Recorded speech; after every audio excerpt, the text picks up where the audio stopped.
When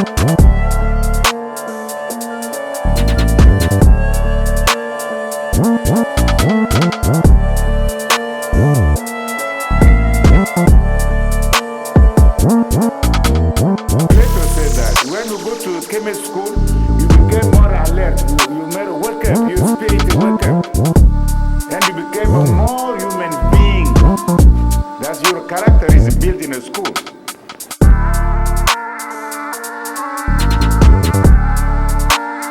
When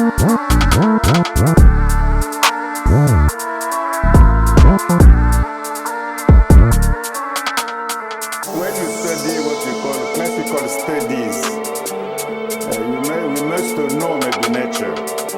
You see, maybe in the future we need to know some heretic too. We need to know Netcher.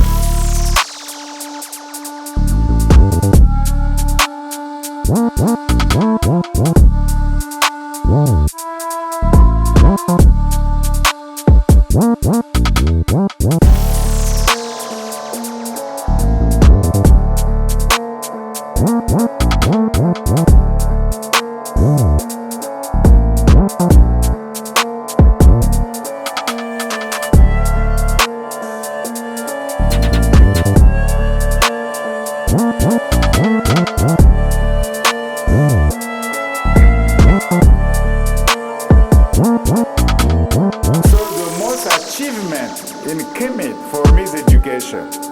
The way they think, they build, and they practice their education is very unique in history. Without education, I believe there will be no Kemet. On a topic that's been, kind of discussed a lot in certain streams, the term Kemet. And today we have two of the brothers who are, well-versed in their field to come present to us their findings, their research, their conclusions on this term Kemet. And the first brother we have, and I'll introduce both of them, but the first brother we have is Brother Asar Imhotep. Brother Asar Hotep. Peace and blessings. Peace, brother. And we also have Brother Netjer Neb joining us today. Hotep, brother. Hotep, brother. Hotep. How you doing? So what we want to do is I'll just kind of lay the groundwork for how we're going to go so everybody knows, has an understanding, is that we're going to have both presenters kind of introduce themselves a little bit. And if you could state very briefly what their conclusion is, and then we're going to go into a presentation that supports their conclusion, how they came about it, their methodology. And then we're going to have a couple questions between the presenters to each other about what they brought forth in terms of their research. And then we'll have closing discussion, I won't say closing argument because this is not an argument, a closing discussion kind of summarizing, just today and their conclusions. And then what we're going to tend to do is have this review by certain linguistic scholars that on both sides, I'm going to ask for recommendations from both parties to, send me referrals of who they want to send it to. I've identified a few of those linguists that will be reviewing it. And we want to have this be, distributed amongst us in terms of just forwarding the research and forwarding this effort for us to seek truth. So with that said, I'll turn the floor over to Brother Asar Imhotep. Peace and blessings. First to you and everyone on the panel, all the listeners, and those who came before us, initiated this conversation. My training initially is in computer science, and with that, there's a concentration in linguistics as part of the training for artificial intelligence. This question of the meaning of Kemet goes back to the late 60s, mid 70s with Professor Sesh Kemet. Goes back, and it really came into a head during the 90s when Martin Bernal released his book. Well, actually released it in the 80s, but it was in the 90s when the internet really started popping off. And there used to be these professional user lists where academics would have debates on various subjects from across the world. And in the 90s, there was a huge debate on the merits of Black Athena by Martin Bernal. And so in that process, of course, Afrocentric scholarship was being debated about. And within that debate came the meaning of Kemet in its applications because of Cheikh Anta Diop's initial proposal back in the 70s. And so this is where I came into the discussion in the late 90s amongst these scholars. So this has been an interest of mine since 1998. And I have been researching this topic since then. So technically that's 20 years. Looking at every single argument being presented by scholars from around the world. We've examined hundreds of texts, looking for context, doing historical comparative linguistic analyses. And so this 20 years of research and debates online, in person at conferences and things of that nature is culminating into a chapter in the upcoming book, Illusion Volume 2, that I'll be releasing in 2019. So what we're getting tonight is just a summary of that particular argument or finding, which is a 41-page analysis of research concerning the etymology and the meaning of the word Kemet. And so there's, which I'll get into in the presentation, there is basically two arguments usually, that the word Kemet means Black land, that's the mainstream Egyptologist, and then that Kemet means Black people. That is coming from Cheikh Anta Diop, Theophilo Mbenga in the African school. My argument is based on the evidence that neither are correct. That the word Kemet doesn't mean Black, it has nothing to do with color at all. And so that's the position I'm taking today. And we'll see, the merits of my argument as we continue this discussion. Fantastic. Thank you, brother, for that introduction. And we welcome you here amongst family. So with that, I'll turn it over to Brother Netjer Neb to go ahead and give his little introduction too as well. Brother Netjer Neb. Do y'all hear me well? Yes, we hear you, brother. My name is Netcher Neb. I'm a second to third level student of Dr. Ricchetti in the Institute of Comedic Philology. I have experience in linguistics through her into knowing comparative linguistics and historical linguistics. Well, historical linguistics. And I've been working with a professor of linguistics for the past 2 years. His name is Dr. Nazir Sati from the University of Khartoum in the Sudan. And me and him been doing a project with his Nubian language of Nubian Dongolawi. And he chose me to genetically relate the Nubian Dongolawi languages with mdw-ntr.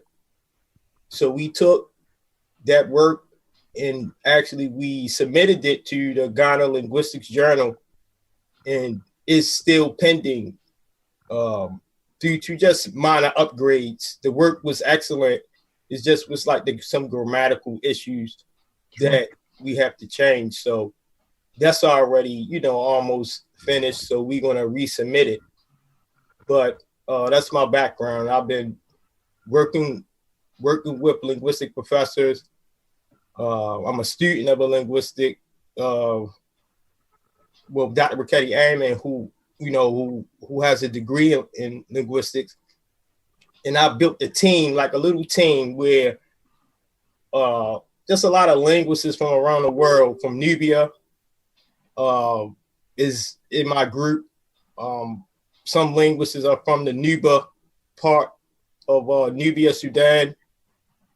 Some linguists like Dr.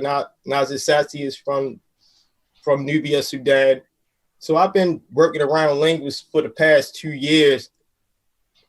And my analysis of this is that we can. I know the argument of this topic is whether Kemet means Black people or it doesn't. So I take the position that it does mean Black people, through various, evidences. For example, like grammar rules and comparative linguistics. Sure. And we'll definitely get into that, and looking forward to the conversation. So appreciate you brothers with the introduction. Like I said, welcome you both here. And I call this a discussion amongst brothers, right? Where we're trying to seek, and we're, in this area, when we're studying and we're researching, we're always trying to advance and study. And sometimes we challenge each other. And out of these challenges, we grow and learn. So this is the hope of this discussion. So what I'm going to do is I'd like to start with Brother Asar Imhotep to have the floor. Asar Imhotep, we originally said 45 minutes, but me personally, I like to let you go until you're finished, if that's okay with everyone. I don't like to put a time on it, because I know this discussion takes time to go through. You said 20 years, and 45 minutes. I don't think we can go through in 45 minutes. So take the time, and what I'll do is whatever time you have, I'll make sure that Netcher Neb has allotted the same amount of time. No problem. If that's fair. All right, brother. So the floor is yours, and we're ready to learn. All right. Okay, so I guess I gotta share my screen. Right.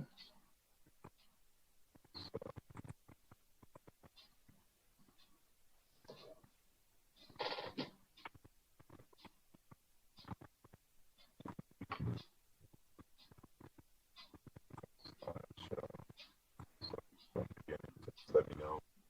We got you. Everything's good. Okay. Gotcha. Okay. I guess y'all can't see the little tab on it, right? Can y'all? Well, okay. Never mind. I'm just trying to make sure nothing's in the way. So peace and blessings, everyone. Again, I'd like to thank bbtumi.com for Neb for having this discussion, and for advancing this discussion within the lay community, so they can see just some of the arguments that are happening on the professional level. And so I titled this presentation, "A Lesson in Linguistics and Philology, Advancing the Debate on the Meaning of Kemet." And so before I start, the way I do my presentations is I try to set up a theoretical framework first. So these are the operating axioms and things that will set the basis for the entire discussion. So as I mentioned earlier, there's been an ongoing debate since at least the 60s on the meaning of the place name Kemet, one of the many names for ancient Egypt. There's primarily two hypotheses. The first hypothesis is that Kemet means Black land. The second hypothesis is that Kemet means Black people. Both claims assume that the root of Kemet is the word Kim, black, in Egyptian.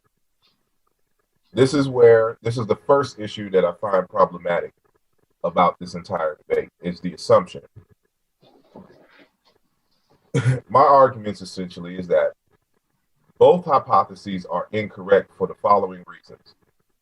One, they ignore chronology and the earliest usage of the term, and not the term Kim itself, but the name Kemet as a place name, which doesn't come into fruition until the Middle Kingdom, end of the 11th, beginning of the 12th dynasty. So when we look at those usages of the terms in the primary documentation, they ignore those representations. They ignore the classifiers, so-called determinatives, written in the earliest forms. And both hypotheses fail to support the idea that the root of Kemet is Kim, black. So with hypothesis one, this is just the standard interpretation of the word Kemet in any Egyptological dictionary or grammar book. So this is James P. I'm just giving one example here for the sake of discussion. And so this is pretty consistent across the Egyptological field. And that is James P. Allen's Middle Egyptian: An Introduction to the Language and Culture of Hieroglyphs. And so the word, he says, this is actually a footnote. The word Kemet, Egypt, literally means black, referring to the soil of the Nile Valley. See essay number 2. This is why Egyptian uses the preposition her, on, rather than in. For example, her Kemet means literally on the black land. Now we got to understand what that means in context. So in America, in English, we say, for example, I'm going into Jersey today, or I just left out of New York this morning. Because our orientation, our psychological orientation, is that of a container, that a city or a place is a container. So a container, like a cup, you can put stuff in, or stuff can leave out. So when we in English say that, I'm going to Philly, or I made it in Philly, that's our psychological orientation. However, in ancient Kemet, they would be on Kemet, on top. So this is what he's saying right here. So we have a different spatial orientation concerning that. And so this is the actual hieroglyphs from the source. It's from the Tellus Anuhe, roll 50. The scout there, who had once been in Egypt, recognized it. So we say in, but it's on, saying that her Kemet over here on the right-hand side. So the word for face or head is usually the word for up on, up, and on in terms of a preposition. So the second hypothesis comes from Sheikh Anta Diop in his paragenetic book. And I have to, preface this discussion with this. Again, as I mentioned before, 20 years of discussions and debates on this subject. And I've heard all kinds of arguments for and against many of the propositions, for the meaning of Kemet itself. And a lot of people have an emotional attachment to the information. So when you go opposite of their beliefs on the subject, they go to ad hominem attacks. And so this is something that I've had to endure. And so I made this argument way back. Well, an argument, I've been doing it for the longest, but in 2016 at a lecture that I did here in Philly at the Malefe Kiti Asante Institute, and someone on the Tumikasa website posted that conversation. So, I know our good brother, the linguist Obadeli, he had some feelings about this. And so, in a public discussion, he replies, the new Henry Louis Gates of Egyptology here to set Black people back 30 to 40 years with wonders of the anti-African world. And, I don't take things personally. I don't care. But I just wanted to bring this up because I want people to know that challenging our great scholars is not something that brings the field of Egyptology or any discipline backwards. And if we really paid attention to Cheikh Anta Diop, this was what I'm citing here is from a interview that Cheikh Anta Diop did in the Black World. He was answering a question, roughly, what sort of preparation should young scholars make to undertake future studies in the field of Africology and African studies? And he replies, I would like to see above all a great number of researchers, Afro-Americans, young Americans, and even whites. Why not? Because it's the young who are the least prejudiced. As a consequence, they are the most capable of making triumph ideas which frighten the older generation. Also, I think that it would be necessary to put together polyvalent scientific teams capable of doing in-depth studies for sure, and that's what's important. And I have to highlight this in boldly. It bothers me when someone takes me on my word without developing a means of verifying what I say. We must form a scientific spirit capable of seeing even the weaknesses of our own proofs, of seeing the unfinished side of our work, and of committing ourselves to completing it. You understand? Therefore, we should then have a work which could honestly stand criticism because of what we've done, what we have done would have been placed on the scientific plane. And this is very important. First and foremost, Cheikh Anta Diop was a scientist. And so in science, we understand that our information is constantly being updated. It is the job of the scientist to advance and discard old, outdated information.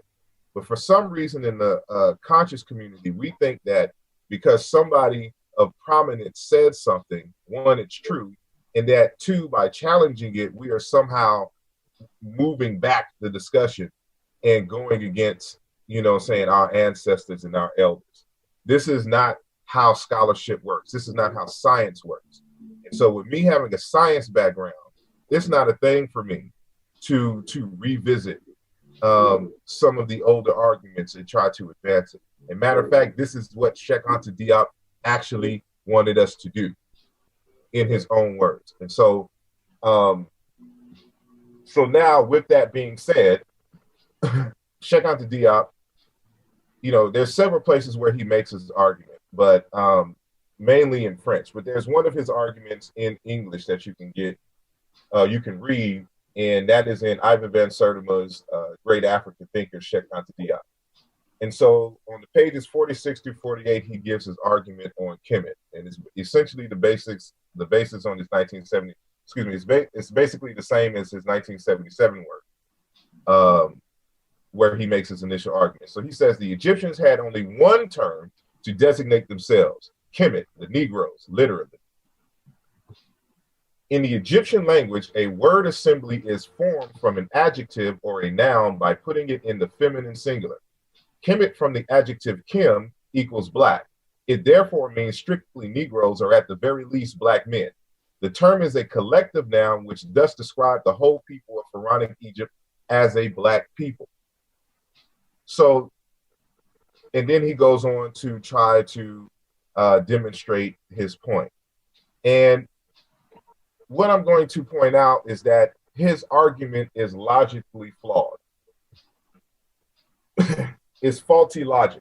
And so we're going to do this how we would do in Logic 101 in terms of setting up the premises. As a matter of fact, his statement is a standard class book example of a standard argument.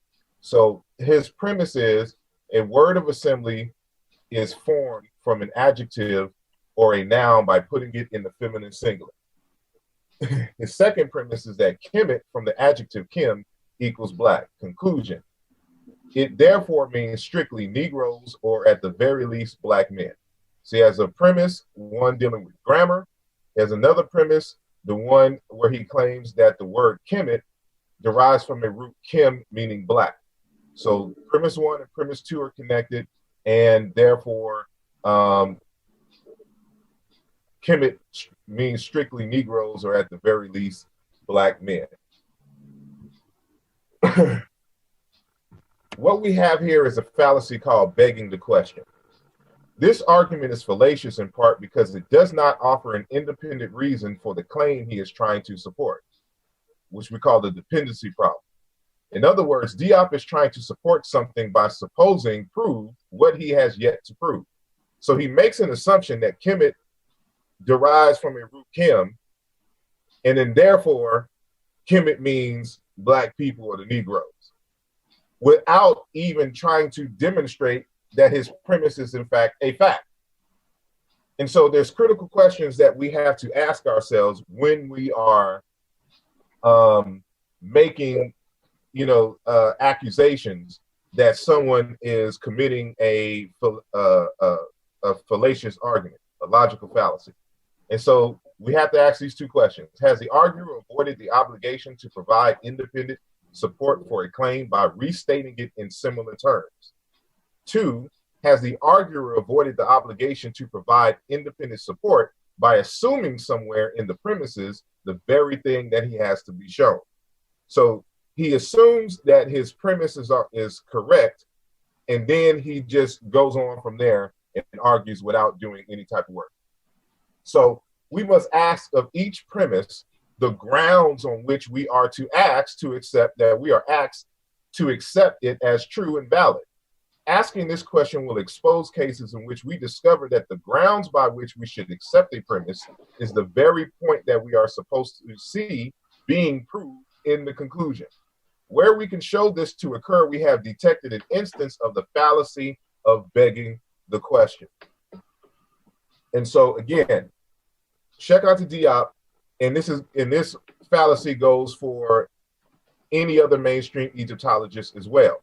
They make an assumption that Kemet derives from a word Kim, meaning Black, and so it either means Black land or Black people.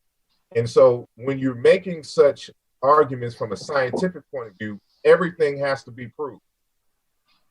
And so you just don't make an assumption and then build a whole case off your assumptions. You prove your premises first, then you make your conclusions. This is how science works. And check out the Diop did not do that. Neither did James P. Allen or any other Egyptologist or anyone else arguing on this particular issue here. So the next phase of this discussion, I'm going to set up particular methodological issues here. And, with my background in computational linguistics and computer science, we have to be a bit more precise in our defining things, because the layperson's arguments are usually riddled with vague postulates and things of this nature. And so computer programs don't understand context like human individuals do. So you have to be very precise in defining your things. So a lot of these concepts that we're going to be dealing with, I'm going to define based on mathematical equations. And so from our mathematical equations, we will have our discussion on the particular topic that we're having now. So just a few notes. In this formalization, which I'll be setting up now, I'll be using the following symbols. And so the symbol F, which stands for function, which I'll actually replace with some Greek letters. And the definition, this is a type of equal sign, but it means the same as they are used. So function 1, function 2, function 3 can represent any properties or features. And this will make more sense as we go along, or relations of the arguments x1, x2, x sub n.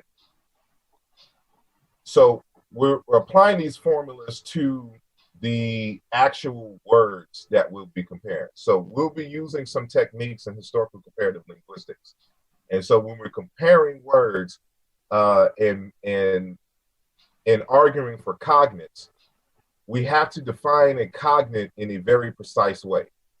And so, as I said, I will be replacing the standard mathematical function symbol with a Greek letter. And this will represent some word or some language or anything that is attached to some series, some linear series of characteristics or features. So that's all A sub 1, A sub 2, A sub n represents. And so a string of phonemes, this formula here is a morpheme if and only if there exists an X such that X is the meaning, possibly unknown. Formally, therefore, the morphemes are of general form.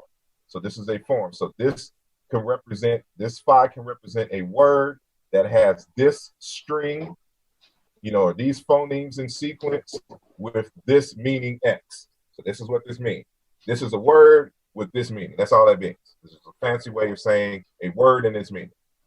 The stem can contain multiple morphemes. And so we call this a predicate function.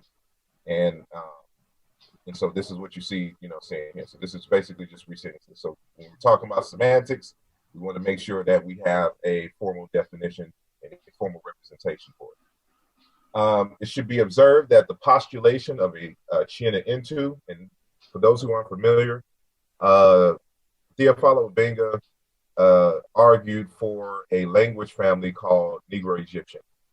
And this was back in 1993.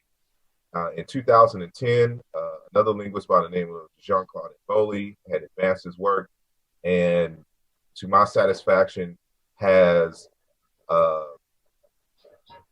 satisfied the argument that there exists a language family for which ancient Egyptian and certain West African and Central African languages are related, so which they call Negro Egyptian or Black Egyptian. There are some problems with that, and I renamed the language family Chiena Intu, or the Intu family. So that's, if you see me reference that, that's all that means. So so it should be observed that the postulation of a Chiena Intu morpheme requires that both the formal and semantic equations match. So that means by word, see, in linguistics, when we talk about a cognate, two words must match in form and meaning. So that's all we're talking about here. These two morphemes.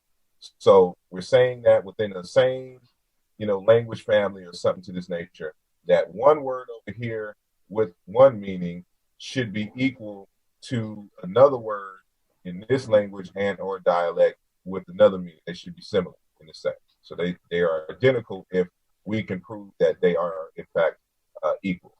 So so we're saying that there are two morphemes in, two dialects or two languages that are identical only if both the proposition, the forms from language A and language B, and the meanings from language A and language B are true. So in computer science, we're only concerned about whether an argument is true or false. And so, in order for this equation to be true, these postulates have to match. So language A or dialect A, language B and dialect B, their forms have to match, and so does their meanings. And the meanings has to be, kind of similar. We'll do that a little later. So we have to define what a cognate is. And so this is a standard definition of a cognate in a cognate set. So when we talk about a cognate, we're saying a word or a morpheme that is related to a word or morpheme in sister languages by reason of these two words or morphemes having been inherited by the related languages from a common word or morpheme of the proto-language from which they descend. For example, Italian can or cane, Portuguese, cal, French, sion, all cognates since they descend in these Romance languages from the same original word in Latin. The ancestor of the Romance languages, canis, dog. So when we say canine, the root comes from that, even though that's a borrowing into English from the Romance branch of Indo-European. And so a cognate set is a set of cognate words, a set of words related to one another in the sister languages because they are inherited and descended from a single word or morpheme of the proto-language. So a cognate is dealing with single words, one-to-one word comparisons. But a cognate set is a series of words and a series or a series of morphemes compared between two languages. So not just one word and another. So there's a cognate and cognate set. So now that we understand that, we can move forward. So in terms of a cognate, we represent that graphically or mathematically as such. So the comparative method has taken its name from the characteristic juxtaposition that some word or morpheme in language A with certain meaning, again, is the same as another word with the same form or similar form in language B, with a similar meaning. And so, for example, Hittite, Guanzi, kill, so it's kill plus a suffix. The root, this is to kill plus a third person singular pronoun. And so in the Reg Vita, that's what this RV stands for, this word is Hanti, kill, with the same thing.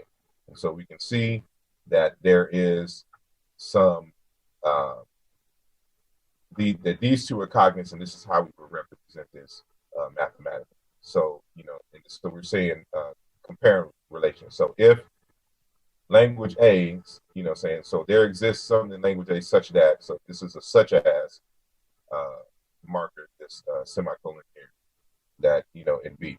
And so this is what we're saying here. So this is a smaller way of saying this word. So they're defined by the properties of the predicates phi and theta on two axes, genetic versus non-genetic or internal versus non-internal, therefore external. So there's some other things I won't add for the sake of time, but this is what we're concerned with here. The genetic external relations. This formula here compares objects of two different languages. So if they're the same language or the same language family, normally we would just, say phi and then sub m or sub n to represent him. But I'll change how I change at the top so there's no confusion, later on in our discussion. Phi is going to represent Egyptian, and then theta is going to represent some other language that is not Egyptian. So just to give you a kind of a clue as to, how this is. So the Minahasan languages are some Indonesian languages. And so what we're saying here, so when we show that formula right here, that phi, some language, A sub 1, A sub 2, A sub n with some meaning, this is what we're talking about. We're talking about a series of strings. So we have, in the Tandano language, Hagir. In each language that we're comparing, so each one of these are languages, and these are the words for fence or enclosure. So that's going to be the X over here. So in these languages, we can compare in a row these particular sound values and reconstruct in Proto-Hassan this, word for fence or enclosure. So, this is a string. So this is the form of the word. And so in terms of predicate calculus, the sound correspondences are implications of the form. If proto-language X, therefore, or implies, language X sub A, Y. It's the propositional logic. If P, imply, we'll say if P, therefore Q, or we'll say that P implies Q. So what we're saying is that, if we have in Proto-Hassan P, it implies Tandano P. If we have Proto-Hassan A, we have in Tonsia A. So that's all this is. It's a fancy way of making sure that we are defining properly, saying the cognates. And so when we're talking about propositional cognates, using logical formula, we use this formula here, P if and only if Q, which is over here in the left-hand corner here. P if and only if, that's what this symbol here represents, Q. And so what does this formula mean? It's really a summary of several different formulas. So what we're saying here is that P, that two words are cognate. So we have a word here in language A and a word here in language B. We're saying that these two are cognate if and only if Q. So I'm trying to teach y'all how to formally argue for certain words are cognates in related languages. So the proposition P is that two words are cognates. I'm saying that, for example, Kim in Egyptian is cognate with, some other word in some other African language. And so, but in order for me to make that argument, I have to satisfy certain other criteria. So that's why P, if and only if Q. So Q is just the summary of this equation, that we're arguing that Q is, so these both have to be true. So Q is true if R and S is true and T and U is true. So all of these have to be true in order for Q to be true, and then of course for P to be true. So R in this equation here is simply the form that we talked about before. So the language in Egyptian and the other language, their forms have to match. So that's all it is. So form, and then S is meaning. So what we're saying is that for Q, the first equation that has to match is that form and meaning. That these two words have to match in form and meaning. That's all it is. And so in the second one is that there exists a series, a cognate set of words with the same form, at least consonantal form, as the two words that we're trying to argue are cognates. And so in standard linguistics, all you need really is 3 examples, but I want to make sure that we type, so I'm gonna say 5. So that's all this 5 here, where Z equals 5. So, 5 other words, 3 to 5 other words that we can find with the same shape and form, so that basically we can establish that there are regular sound meaning correspondences, and then we can establish what some still call sound laws, but we just call sound correspondence, because the concept of sound law is problematic, coming from a scientific perspective. And so that's all this is saying, that there exists some series. So this basically is a way of saying the African proverb, I am because we are, therefore we are because I am. It's a community. So a cognate can't exist. You can't argue that these two words are cognate unless it exists, in a family of corresponding cognate sets, or a cognate set of corresponding words that have the same shape in each one of the respective languages, in language A or language B. And so because we're dealing with ancient Egyptian and we don't have the vowels, this can become problematic in terms of the form, the full form. Well, we can get the consonants right in shape, but the vowels, because they don't have the vowels, that becomes a problem when doing the comparative work. So we have to be extra rigorous with this. And so the ancient Egyptian terms in the writing are terminated by a series of classifiers that the Egyptologists of old called determinatives. And so the Egyptian language is a classifier language, and it is represented in their script as classifiers. And so we'll get into that, in a little bit later. And so what we're saying here is that this U is that the U is true, that the word in the second language corresponds to the classifiers in Egyptian.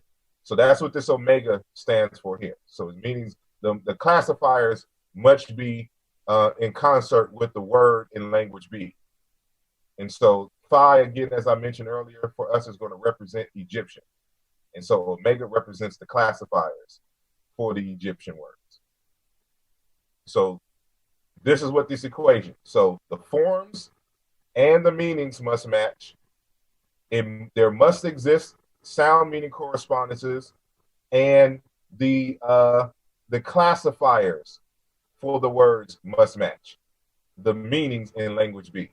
So when all this is said and done, then we have a cognate. Then this equation is true. P, if and only if Q. So, you can go back to this later, and, everything should be understood, the more you just go over it.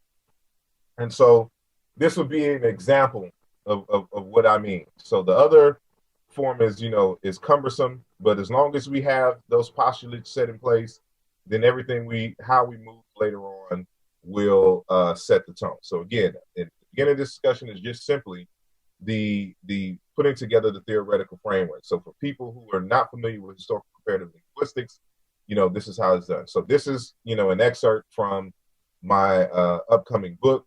And here I'm trying to establish a correspondence here with this sign here in the Egyptian, which we argue is a nasalized with velar trill in terms of its sound value, and what does it correspond to in related languages. So, in response to, for example, Proto-Bantu, and then I go into Bantu, actual Bantu words, and do this comparison. So for a good measure, we always like to, we don't normally compare proto-languages because, these aren't proven to exist.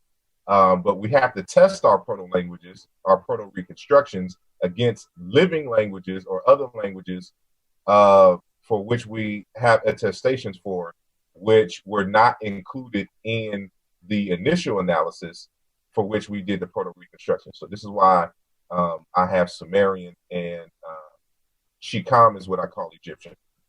And so we're testing Proto-Bantu, against Sumerian and Egyptian. And so we're just concerned primarily with the C2 position, or the consonant position, the second consonant position here.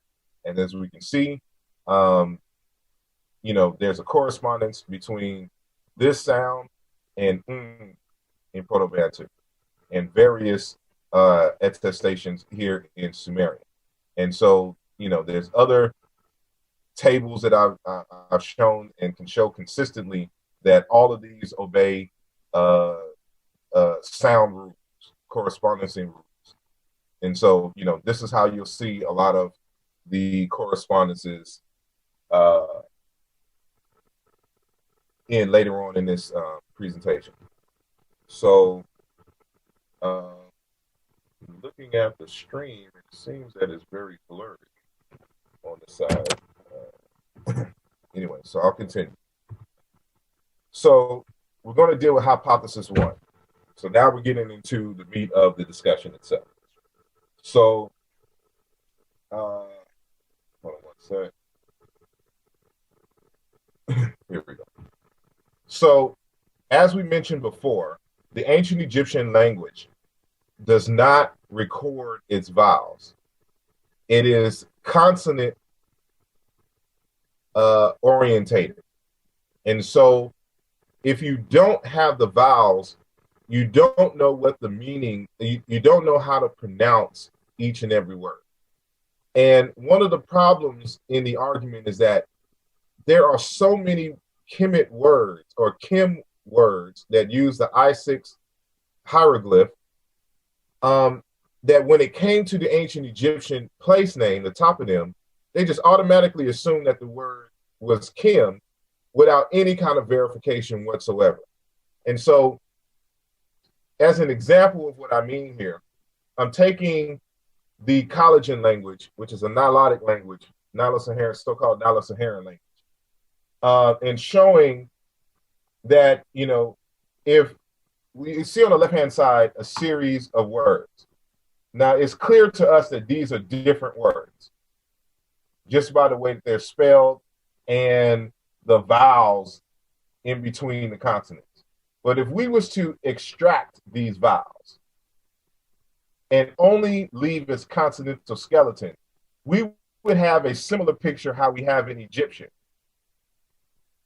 So if, for example, we have a word, with a KMT consonant sequence, it would be erroneous for me to assume, for example, that it is from a root meaning low, a darkness, for example. So they have kimoi, darkness.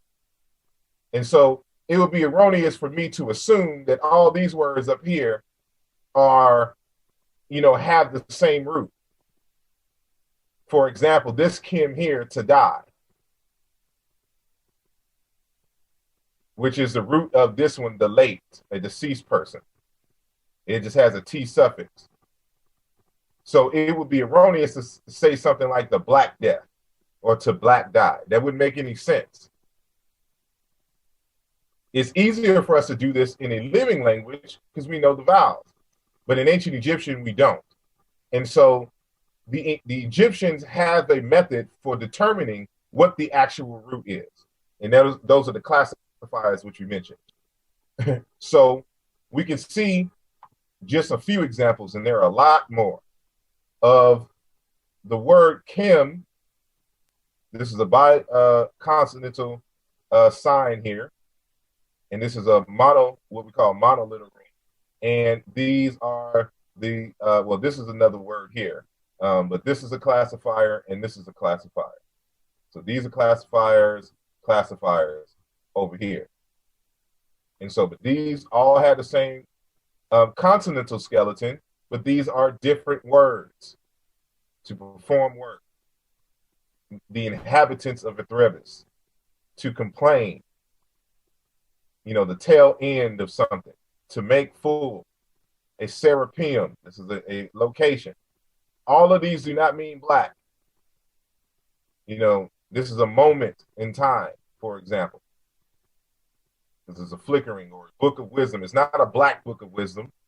It's just a book of wisdom. The word kim means a book. And so when it came to the place name Kemet, they just automatically just assumed without any justification whatsoever that the root is Kim black. So to further demonstrate the problem that we have here, let's look at these words, for example. So the importance of classifiers. So we have two words here, we for mummy, and we, the pronoun I, me, my. We have another set of words here, Kemet, disease, and Kemet, pupil. Now, if we, see this in a sentence, how will we know what is what? They have the exact same graphemes, nothing different as far as the roots are concerned. So how would I be able to tell the difference between we, mummy, and I, me, my, or Kemet, disease, or Kemet, pupil? The way we do that is through the classifiers. These graphemes at the end of the word. So we can tell that this is not mummy, we mummy, because it's not terminated by the mummy classifier, A53. Pronouns are not terminated with classifiers. So those are one of the few words that they just don't terminate with them. So, but we know we mummy because of the classifier. So I can tell the difference between Kemet, disease, and Kemet, pupil because of these classifiers. So this word belongs to a class relating to bodily issues. So that's what this classifier means. But this belongs to a different class dealing with body parts. So this is using a body part image, but it's dealing with a type, diseases, issues with the body. This is just dealing with body parts. So it's clear that, you know, Kemet pupil is what it is, and that's the meaning, because we have an I determinative where they're highlighting the pupil. And so to convey the idea of disease, which is an abstract concept, they terminated with this sign, which, you know, through experience, we know represents some kind of issue. And sometimes it is terminated with this sign, and it's spewing out some kind of liquid like pus or something out of the body. Or it could be blood. It's just some kind of negative discharge of the body. So this is how the Egyptians distinguished between roots. Because again, they did not write out their vowels. These are semi-vowels here, this I or J, which is the, you know, yeah type sound. That's voiced and it becomes yeah. So hypothesis 2.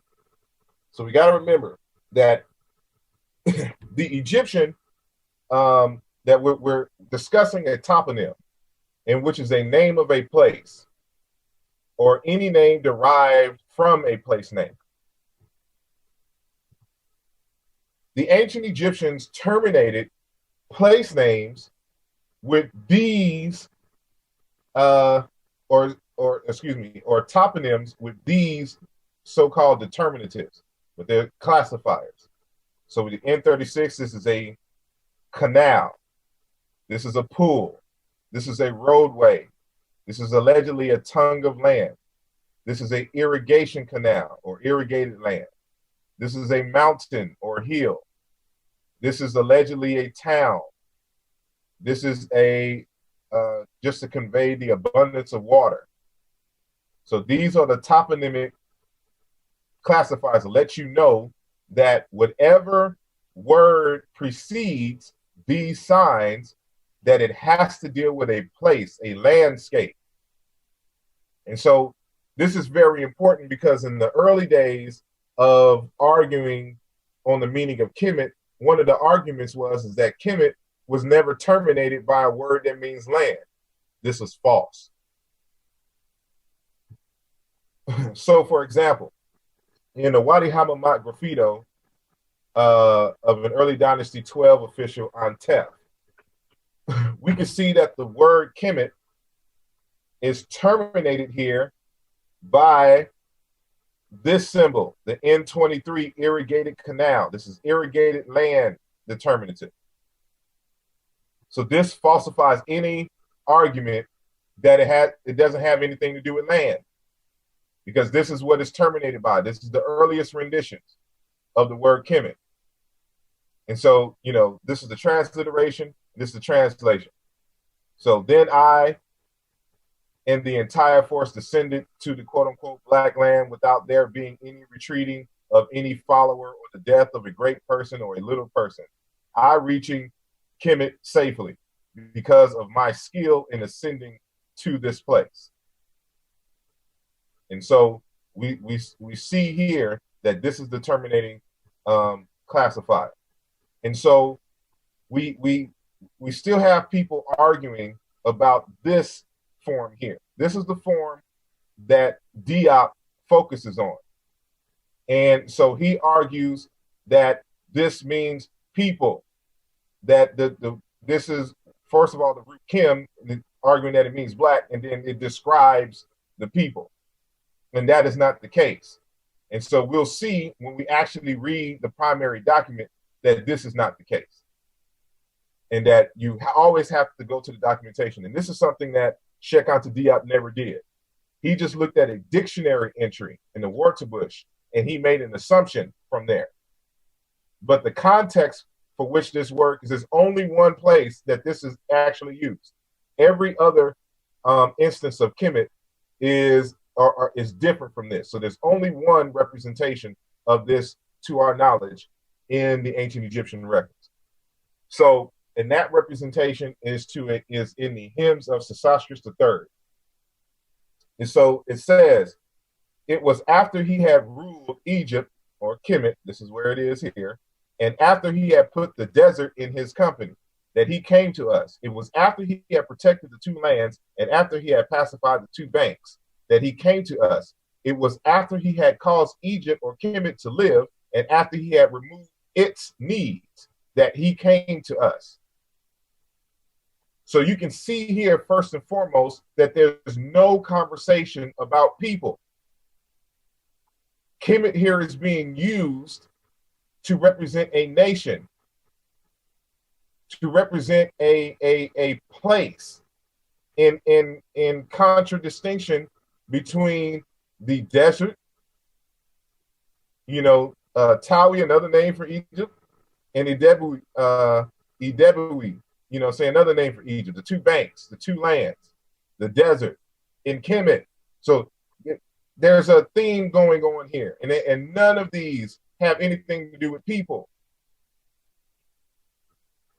And so the way this passage is worded lets us know that it is talking about the state as a political entity and not the Nisbe adjective form, Kemetiyu, those of Kemet. And so the way that if you was to write Kemetiyu, it would be written totally different. This is supported by the fact that Kemet is used in the same manner as all of the other political locations in the text. The names, Desheret, Tawi, Idebui.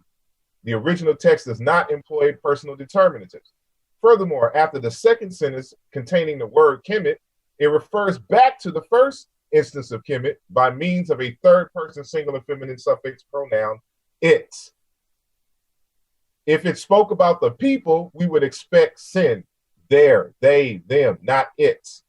So its, Kemet being a personification of a place, a nation. The grammar does not agree. And this is the only place that you're going to find this representation of the word Kemet. So anyone interpreting this as, they're talking about Black people are wrong and incorrect. They have not read the literature. And so the word Kemet is terminated primarily in 99.99% of all of the representations of Kemet by these classifiers. N23, irrigated canal. N36, a canal or river. Or 049, the town glyph. And all three of these are interchangeable. They mean the same thing. For example, this word Sapat at the bottom, which means a district or nome. You see that's the same word, same consonant sequence, but terminated by two different classifiers. So 049 and N23 in these two examples interchange. But this was already explained in the actual Wörterbuch. So this is a copy, a photocopy of the entry, from the German entry of the Wörterbuch for the word Kemet. And so there's other entries in here, but this is the first primary entry for the word Kemet. It has here the determinative, and it's showing, I'm pointing to you, the determining factors. So everyone wants to talk about Black people, but they never discuss these three determinatives or classifiers here. So all of this has to deal with water, not color. And these interchange as discussed in the Wörterbuch. They haven't even actually read the Wörterbuch. So in the Wörterbuch, they give you two sources with the same thing where Kemet is being used with the N36 glyph and the N23 glyph. So in book 5, page 126, and book 5, page 494, Kemet Neb Netjer Neb. So the king or the ruler of all the cultivatable land, Kemet, and all the desert lands, Desheret. A different source with the same thing, but they're using two different classifiers. No people. So this has to deal with water, irrigated land, canal. What class does the word Kim belong to? Remember, how we distinguish between homonym or homographs. So if the Egyptians wanted to convey that the word Kim in Kemet had to deal with Blackness, they terminated, they have two hieroglyphs that they would terminate that have to deal with color. So the first hieroglyph is this D3. And so this is Gardner sign D3 with the sound value shini, wish, and shin. For example, this hieroglyph is using the word Iwin, which means complexion, color, nature, disposition, skin of a man or animal. So if they wanted to talk about black people, this is the determinative or the classifier that you would use, because it means color and skin of people. And so it's also using this other word of character or reputation. It's describing the character of something. It's characteristics. And so this word is cognate with in Chiluba as Chikuma. And so I argue in the article that this hieroglyph, that the pronunciation of this in pre-Egyptian was Kim. That's why they use it as a determinator of the word Kim in Kim black. And so they use it to describe folks. So this word is Kimiyet, and I should have put the Y here. The black woman Isis. We know that she's black because the determinative here is saying the character for the word Kim. So we know that these are variations of the same word because of the determinative. So the other hieroglyph that they would either have to use was be the N33. And so we see an example here for Mesdemet, black eye paint. And so it's talking about the color of the paint and the substance of it. And so you see that here. Or for example, this word iritu, red color of plants. You see it's terminated by that same hieroglyph. So whether they wanted to talk about red or black, they would terminate it with either one of these classifiers. You never, ever find the word Kemet as a toponym of a place name terminated by either one of these classifiers. This is the first clue that we know that it has nothing to do with color. So in the text, Ancient Egyptian Calligraphy, A Beginner's Guide to Writing Hieroglyphs, the author goes through a series of signs and their meanings, and they inform us that the N23, remember that the word Kemet is terminated, one of the examples of Kemet is terminated by the N23 hieroglyph. He notes that in the Old Kingdom, the determinatives of N20, N22 became the N36 and the N23 hieroglyphs. In the Middle Kingdom, so this actually in the Old Kingdom for the Merglyph, N36, and in the Middle Kingdom for the N23. So these hieroglyphs, the N36 and N23, are just different forms of these hieroglyphs, which are land hieroglyphs. The N20, N21, N22. These are land. And so it's telling you these are just, the other version, just stylized versions of land. So these are not just land unto itself. That's what Ta is. These are land that encompasses water. So in between these two lines is water, water, water. These are banks. The edges of the two banks are two canals. That's why when we go back and we see here, that's what this is. It's saying that there's water in between two banks, or there's water, there's land or ground on either side of a stream of water. So the pronunciation of these words is Wajeb or Ideb. And I will show later that these are cognates. These are different variations of the word Kim in Kemet, which is a river bank, a riparian land, a shore of a flood, land which the waters of the Nile can reach. This is the definition of Kemet. All Kemet is land with water running through it, with a river running through it. That's it. Nothing special at all. And we'll prove it.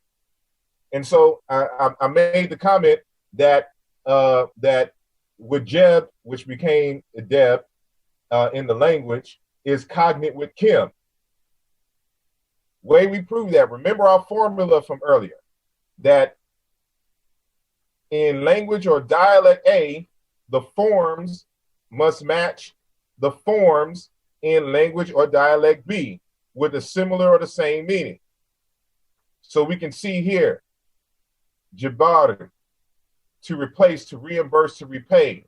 It has different suffixes to convey, ever so more meanings of the root. And so we know that this root means to pay because of its dialectical variant, to pay. It comes from a verb. And so this W in this instance nominalizes the verb. So from the concept of to pay, the nominalizer, we get the abstract income. To be blocked, to block, the verb form. The noun form is shield and protection and is nominalized by this instrument prefix in this dialect. Food offering, food. Yes, there's a word Kim that means food. So why didn't they choose food over black?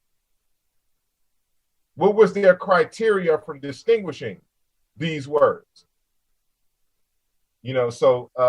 Leaves, foliage, grain, or plant. To blame or to reproach, complain. Jeb, to crush by treading. Sakim, destruction is a dialectical variant of that. Gim, to crush. So when I argue that Edeb, riverbank repair, is cognate with Kim, I'm doing this on the basis. All the what we talked about earlier, all my criteria is met. I have a word and I have at least 5 cognates. It belongs into a series. So that formula is sound. So not only that, remember that I mentioned that the hieroglyph of the Egyptian is cognate, that it was pronounced Kemet one time, or at least in another dialect or language that existed in Kemet. And so we can do the same thing here, where we have Kim, which I argue in the book. I give a more elaborate argument. So this is just an excerpt from the book. This is the summary. And so, but that word shini, hair, Kimi, a snake, shinet, sinetch, a snake. And so this is a suffix. Kim, a vessel, shini, a vessel. Kimiyet, cattle, shin, relating to cattle. Kim, perform, work. Shini, a workman. This suffix here nominalizes the verb. Kim, to pay. Remember that W suffix of abstraction? It does the same thing here. Tax audit, tax. Kim, shield. Again, the instrument prefix, shin, to block, just like what we saw. And so Kim, crocodile tail. Shin, crocodile. So we have this formula here. For wherever there's a dialect AK, there's a dialect B, sh, dialect AM, and dialect B, N. So it satisfies the formula up here at the top. So these are cognate, dialectical cognates. All of these exist simultaneously in the Old Kingdom. And so we'll have to deal with the issue of the multiple languages that were spoken in Egypt and how we can tell. And so the word shinu itself has dialectical variations. And so, just showing this here, because I want to show that K also corresponds to this dotted H. And we can see through here directly. And so there's a formula in mathematics, a postulate, that if A equals B and B equals C, then A equals C. So let's go back. If K, which is A, equals sh, which is B, and B, sh, equals C, which is dotted H, then A, K, equals dotted H. That's a mathematical formula, and we have just proven this. And so that's just the setup. So now we're going to get into word derivation and the grammar of the word. Because remember, Sheikh Diop made an argument for both the T being a feminine suffix and the root Kim being black. And we're going to demonstrate that both of those postulates are incorrect. He was wrong. And so for some reason, everyone thinks that every single instance of a T suffix as a morpheme is a so-called feminine T. Scholars are really lazy. And so people just read books and just accept what's in the books without doing the work themselves. And so we can establish here that this is not the case always. And so I have here the grammar test. So we have highlighted in red the grammatical morphemes. So what is suffixed here in Egyptian, Chikam, is prefixed here in Chiluba, which is a Bantu language in Central Africa, in Congo, Democratic Republic of Congo. So Memet, an edible plant and its fruit. Chimuma, fruit, orange, fetus, Chiluba. We say mut, mother, but remember, they didn't write vowels. This is not a U sound. This is not mut, mother. This is chimamu or chimawu, my mother, mom, maternal aunt. And so this W is the result of a process in linguistics called lenition, the weakening of a consonant between two vowels. So we see this present here in Chiluba, mamu. So when you say mama, that's all it is, mama. Chimama, chimamu. A chimawu, pipet, a plant. Chipupu, foliage, which is plants. Minminet, herd, cattle. So this is a reduplication of min. So that, to bring about the plural. So this is the single, chimuna, domestic animal. Minyit, root of a plant. And chimini, what grows, or a seed plant. And so all these instances, we can see match word for word, that these are cognate words, the forms match, the meanings match, and the grammatical morphemes match. So this T terminating in Egyptian is not a T feminine T. It is a nominal class prefix that we find in Bantu pronounced either as ki, chi, or si, from an earlier qui.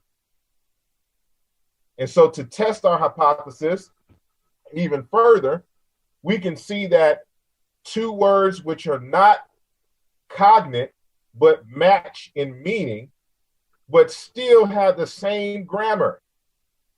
So this word juriet, wall or floor in Egyptian, even though this word doesn't match chibua, wall, dirt, road, clay, floor, the meanings are the same, both on wall and floor. So we know that the old houses in Africa were made from mud and clay from the ground. So that's why it's both wall and floor. So, but they're both have the same grammatical morpheme, even though they're different different words altogether. So this nullifies or this puts in doubt Cheikh Anta Diop's argument about the feminine T. So we know in Chiluba, for example, that chi, which ultimately derives from a word for foot, and it can mean ground or land, and the word for ground or land is also used as the abstract and for other reasons, that it is used to talk about spatial spaces, places, or inanimate objects. So this word for city or town, chiminga, a flat surface or a region, chipapu, chikulo or jikolo, site of an abandoned village. These are all places. Chilamba, a bridge can be a place, but it also could be, an inanimate object. Same thing with a stable or fence, but this is used to denote an area that has been closed off. So we say chikumbi or chidwaya, tomb or grave. This is the cognate for the word. We say duat, but this is how you this is the cognate in Chiluba. Chidwaya, So in Kiswahili, the form is ki. So to say village, you would say kijiji. And so these are palatalized variants of this ki. So this is going to be important because in Egyptian, place names and toponyms are terminated by two suffixes, either a T or a W. So we can see from these variations, I'll just deal with the first three. Jet, a place, a domicile, or a house. Nit, city or a town. Shinjet, a Kea house, a sacred precinct. All of these you can see is terminated by T for places. So it's letting you know it's the place of. Same thing with the W. Abode, festival place. All terminated by W. And so when you say boo place, it's really B, the word for foot, ground. Just like as I mentioned with chi or ki. Terminated by the W suffix for place. And when these two are combined, this becomes grammaticalized as a prefix for the abstract, just like chi and ki in Bantu. So I mentioned the Sumerian. And so in my upcoming text, I'll be demonstrating how the Sumerian, Ancient Egyptian, and Bantu are related languages. And so again, some of these are just excerpts from the chapter. So you can see in Sumerian, they have a prefix ki, which is a prefix of place. Just like chi in Chiluba or Bantu. And so it is also used as the abstract. So we had this word kiduru, a disease. In Chiluba, we have a different word, but it goes through the same process. So bila, to be sick, suffering. But the abstract is this word bu, which is another word for land or place. It's used grammatically as the abstract. So when we put it in front, we say bidi, bu, bidi. And so this L turns into D when followed by I. Disease, sickness, affection, the same process. Kidu, a stool, from the root dur, to sit. Kiburu, a harvest area. Kibala, rebel land. Kigiri, road, path. Same process. And so I'm going to show you that this ki is cognate with the suffix T in Egyptian. So first, we're going to prove it via Chiluba. So we can see from those same words, some of those had the same prefix for a different word, a different form of the word in Egyptian. So I'm not arguing that these words, the roots, are cognate between Chiluba and Sumerian in these examples, only that the prefixes are the same. So we can see this word for Erie town, Ki Erie, and actually this will be suffixed up here as a classifier. And this word root E is a different variation of Ki.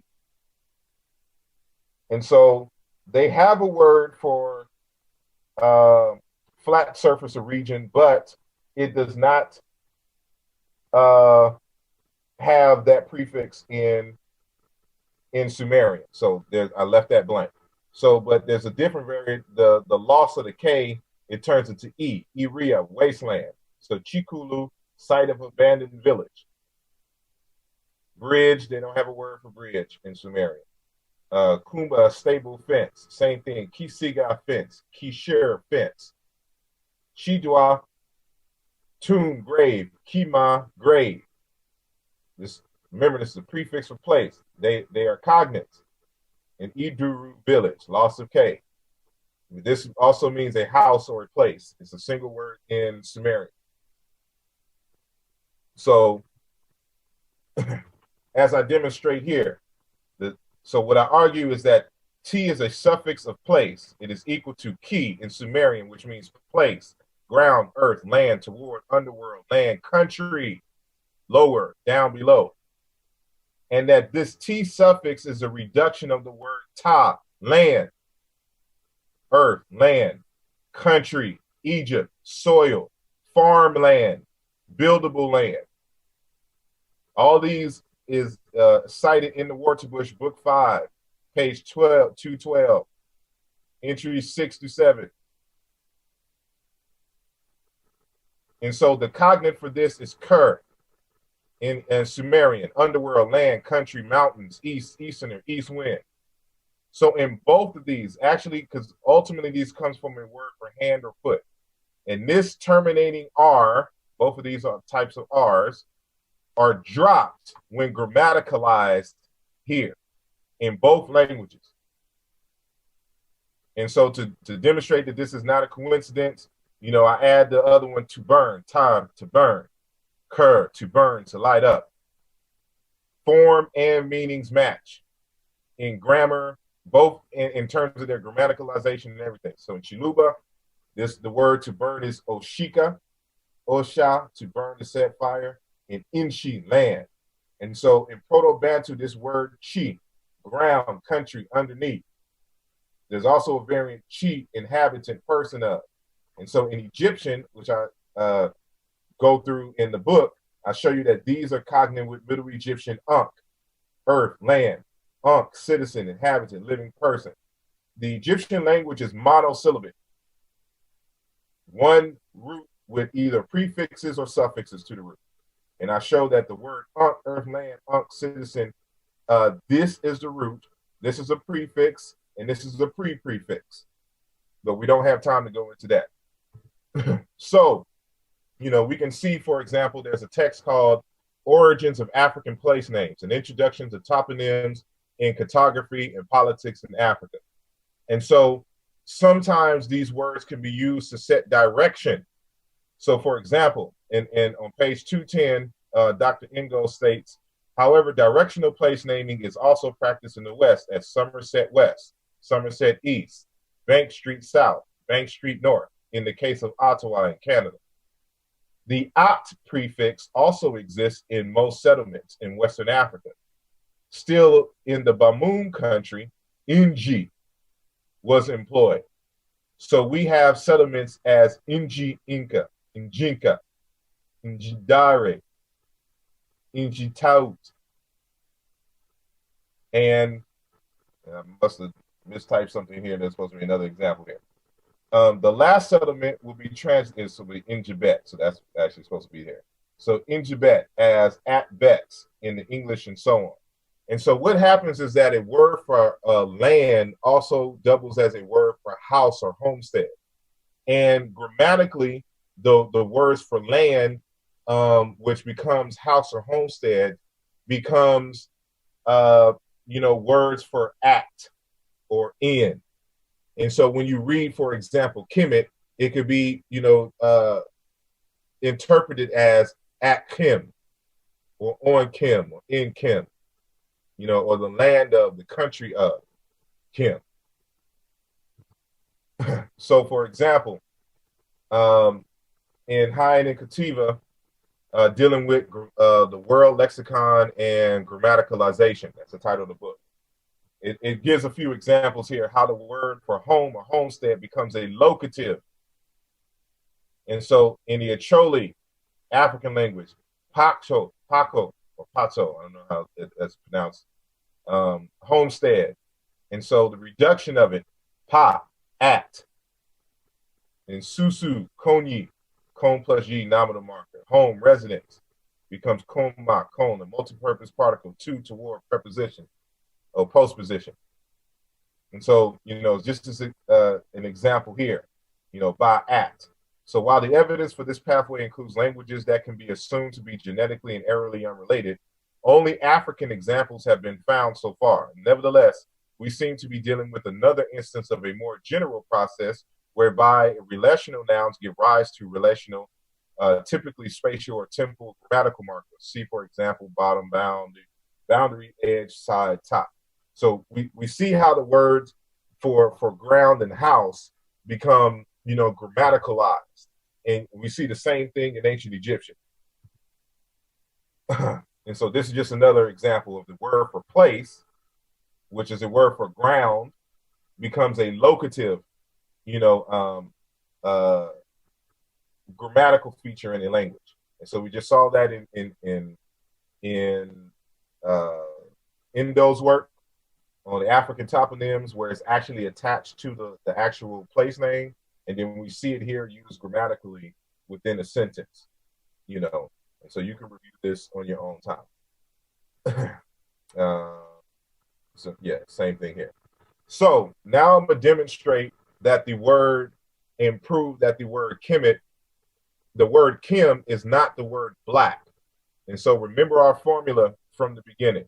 And so I have to demonstrate, for example, using another language that, you know, making sure that the sounds correspond so that I can make an argument for what is a cognate or not, because a cognate cannot exist without it being a part of a set of corresponding, you know, lexemes in different languages. So, you know, we have three witnesses here, and that's Sumerian, Egyptian, and Chiluba. And so this word Dun, prophet, Kim, prophet, in Chiluba, Makasa, prophet, gain. Udub, cold. This should actually be blank, but there is an entry in the Kim Waterbush, a pile of burning coals. However, subsequent research has demonstrated that this is not correct. And so that's why in the modern dictionaries, they show this as a ghost entry. So that's why I have it in parentheses, or in these brackets, so to speak. Jikala, coal, Makala, charcoal, and Chiluba. Dalu, leather object. Kim, black leather. Jikoba, skin. Chiseba, animal skin, leather. And I go through all these so-called sound laws in the book as far as the second consonants are concerned. But we're really concerned here with these columns here between Sumerian and Egyptian. The totality, total up. Dar, to break. Shakim, Kim, the destruction. To split, crush, grind. Kala, slice. You know, Kula, grind, grub. You know, all of these are cognates. And so in the Sumerian language, the D's and T's interchange. So we can see that words with KM, the consonant sequence in Egyptian, still matches even with the T as the first consonant in Sumerian. And so R's and L's interchange. And so they all correspond to M in Egyptian. So illness, disease, Kemet, a woman's disease. To end, to be old, long lasting, Sikim, to grow old, be wise. Till, to live, to dwell, to sit. There's no Kim corresponding, but in Chiluba, we have Shikama, sit, sitting, wait, stay, sit down, live, reside. Shikomo, Inkum, Inkam, Mukam, to sit, location. So it's still consistent. To be completed, Kim, complete. Tell, to cry or clamor, complain. All of these cognates. And so with that said, in Sumerian, the D corresponds to K. The T corresponds to K. In the second consonant position, R's and L corresponds to Egyptian M. So we have here, we already established that Ki is Egyptian suffix T. And so now we're arguing here that this word here, Kiduru, damp ground, irrigable land, is cognate with the word Kemet. And we just described, so this is a Sumerian cognate for the word Kemet, Kiduru. And this is how you would write it in the Sumerian cuneiform glyphs. And so this is scientifically established, all grounds are covered. And so, so we can argue that the word Kim in Kemet is wet, irrigated, damp, fresh, because that's what this root comes from. Duru, damp, brown, irrigable land. Kiduru, from the root, to be soft, to be wet, irrigated, damp, and fresh. So it makes sense why the word Kemet was terminated by irrigated land, by a canal glyph, and the city glyph, because you can only put a city in an area where there is water.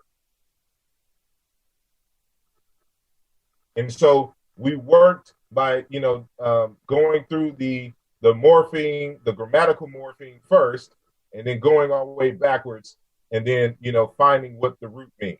And so this is what this says here, that a morpheme compound, morpheme 1, morpheme 2, is a compound if and only if, you know, this word with this meaning matches, you know, that it can be broken up into two morphemes itself with a meaning, and this, you know, has a function or a meaning. So this is what we see here. So this word Kim also corresponds to the roots kanda in Chiluba. And this is going to be very important. And so Ikim, to tear out, kanda, to separate.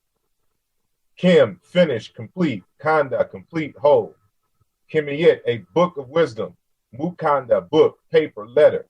Ikim, shield, protection. Kanda, to prevent, prohibit, refuse permission. In other words, to block, like in the other examples. And so this prefix here lets us know that it nominalizes an instrument prefix, while this is a verbal prefix. So these are homographs. These are not the same prefix. So, and then of course with Kemet, Egypt, the country, meaning irrigated land or nation. Chienkanda, a piece of land, field, part of a field being plowed in the day. And so Egyptian K corresponds to Chiluba K. Egyptian M corresponds with Chiluba End, which is also basically a nasalized L. And so there's a rule in Chiluba. When the L becomes nasalized, the L becomes D. And so we can see that this correspondence also happens for the most part in Sango. So in Sango, the Mbo and N interchange. The N and N interchange. So we can see a few examples, you know, saying here. And so while we in Sango in one language, we can see this interchange of the N or B or N, we see it the same here. And we should note that the M also interchanges with B in Egyptian. So we know in the previous form, on the previous stage, that the M was Mba, and that there was a split. In one dialect, it became M, and another dialect, it became B. But that's for another time. And so when we say Kanda and Ganda in these variations, the word in Herero, and I give more examples in the text, but I'm trying to keep it as brief as possible. So we have O Nganda, a village, but properly a new pasturage with an abundance of grass and water. That's what a Kemet is. And in Nganda, and in Kanda, Buganda, Uganda, Wakanda. That's what this is. It can be a word for village, it can be a word for homestead, or it could just be an area, a new pasturage with an abundance of grass and water. So as I said, a Kemet is just land with a river or water running through it. It has an abundance of water. And so this is from the English Herero Dictionary. So this is what I say. So we put it in the formula. Kemet equals a place with grass. It has these characteristics. It has grass, it has water, it has edible plants. A desheret, which they like to compare Kemet to, is a place with no grass, with no water, or no edible plants. That's the distinction, not black and red. And so it is because of this that you have these variations of Kim, seeds or fruit. How come they didn't say the land of seeds or fruit or plants? See, the classifiers are everything. Kemet, grain or a plant. In the Doluo language, they say cham or cham, grain, crops, food. And this is uncooked food. Hamo, to eat, with the old verbal suffix. And so we have no basis whatsoever to argue that the word Kemet means black. And so just as we can find in other languages correspondences between Kim meaning black, we also have in other African languages Kim meaning farm or country, just as we see. So Kam, Basa, farm. In Doi, these are all Bantu languages. Isitako, Ngodzin, Runda. Kam, Ikam, Kumadin, all meaning farms. Or Kom, country in the Balu. Ikoma, city in Okam. Kom, rural area. Komwa, country, region. Kumi, country. Kumbi, nation in the Zulu. Guma, country. Gumo, village, city, rural. Gomji, land which grows warm and is healthily cultivated, the Gala or the Oromo language. And so as we see here, there are other Kims and Kemets inside of Kemet. So if Kim meant black and meant black people, for example, this district, Kemet, the district of Kakam, these people can't be any more blacker than everybody else in Kemet. So this district here, if we go by that logic, these are super black people, because these are the blackest of black people inside of Kemet. Same thing with these people here in Athribis. You know, and there's dialectical variations of Kim and Gim. Kim were a town in Egypt, Gemet, a town in Athribis. Kim were a sanctuary in Fayum. So the people who go visit this sanctuary, they super black too. So they're extra black at this temple. And so Kim Ka, the 10th nome of Lower Egypt. So these are places in Kemet that are called Kim that has nothing to do with black. Notice not one of these are terminated by any hieroglyph denoting color. Only irrigated land, irrigation, city, town, space. This is a foreign, this is close to a hilly country. Same thing here, but also the city. So the logic does not stand up to scrutiny. And so we notice that most of these places exist in the Delta region. This is a photo of the Delta of ancient Kemet. Do you notice a difference between, this is a satellite version of this area here versus these areas here? An abundance of grass, trees, water, because there's tributaries in the Delta in this area going here. That's why you find all these Kemets or Kims in this area where there's lakes, because there's an abundance of water, which matches the determinatives or the hieroglyphs.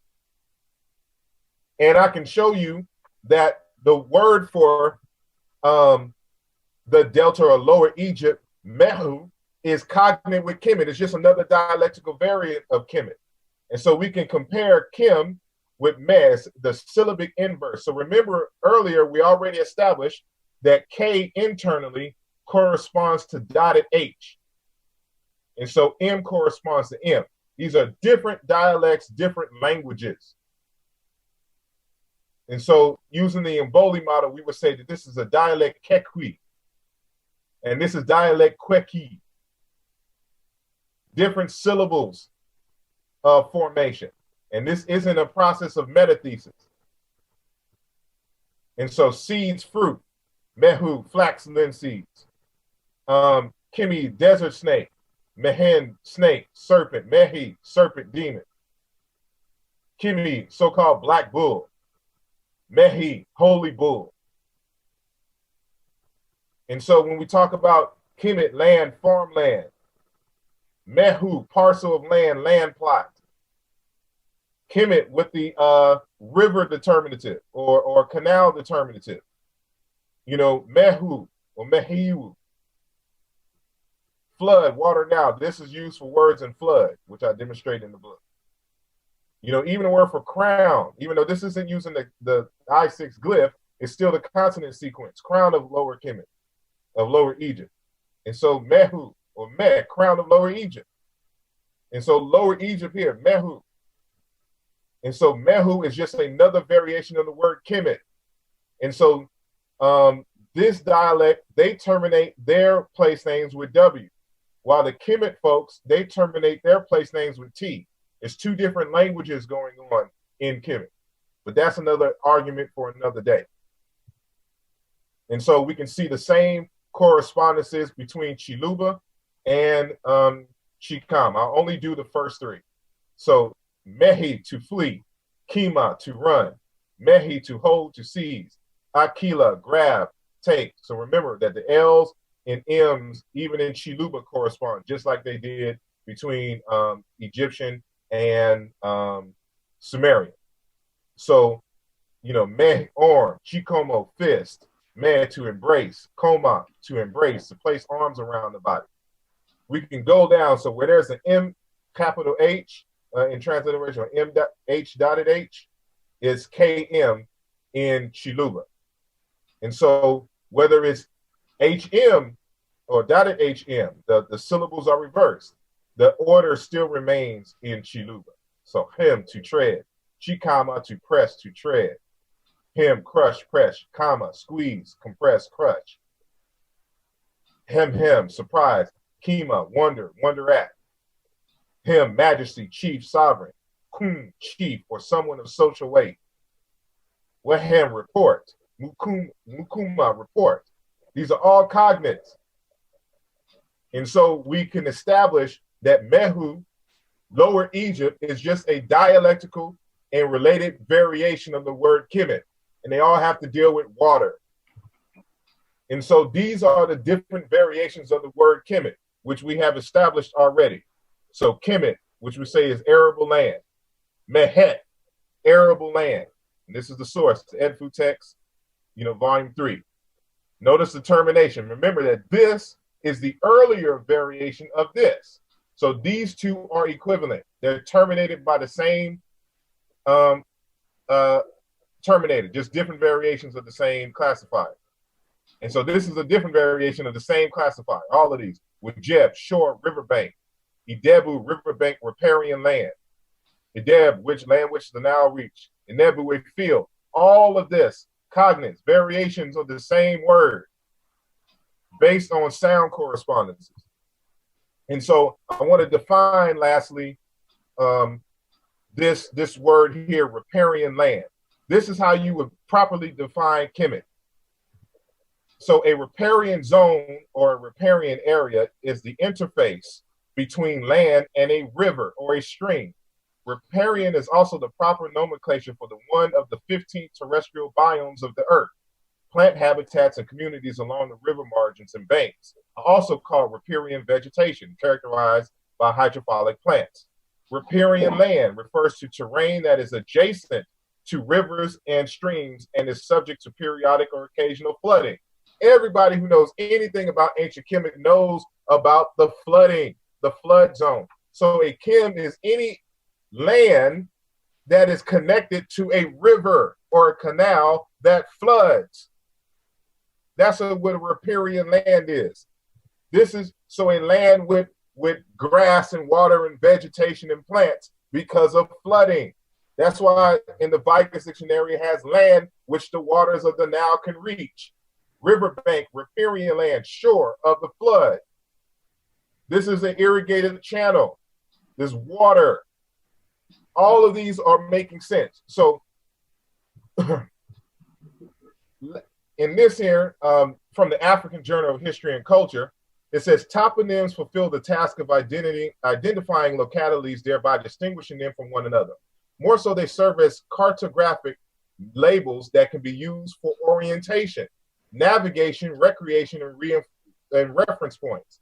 A place name imparts a certain character on a place. Thus, place names can also provide a glimpse of a lifestyle led by the people. For instance, geographical names can suggest that a people were settlers rather than ferocious raiders. In other words, place names could be used to judge the way of life associated with a people, sedentary versus nomadic, which the Egyptians do 100 times fold. One potent means by which they effectively encoded and communicated cartographic and geographic information was by the use of toponyms, names of places and other geographical features. Thus, in vintage African societies, place names were not just chosen arbitrarily. They were carefully chosen to convey specific and useful meanings to the people. It continues. Indigenous African place names have an enormous treasure of geographical information and knowledge inherent in them. In a typical traditional African society, place names are used to subsequently describe geographical phenomena.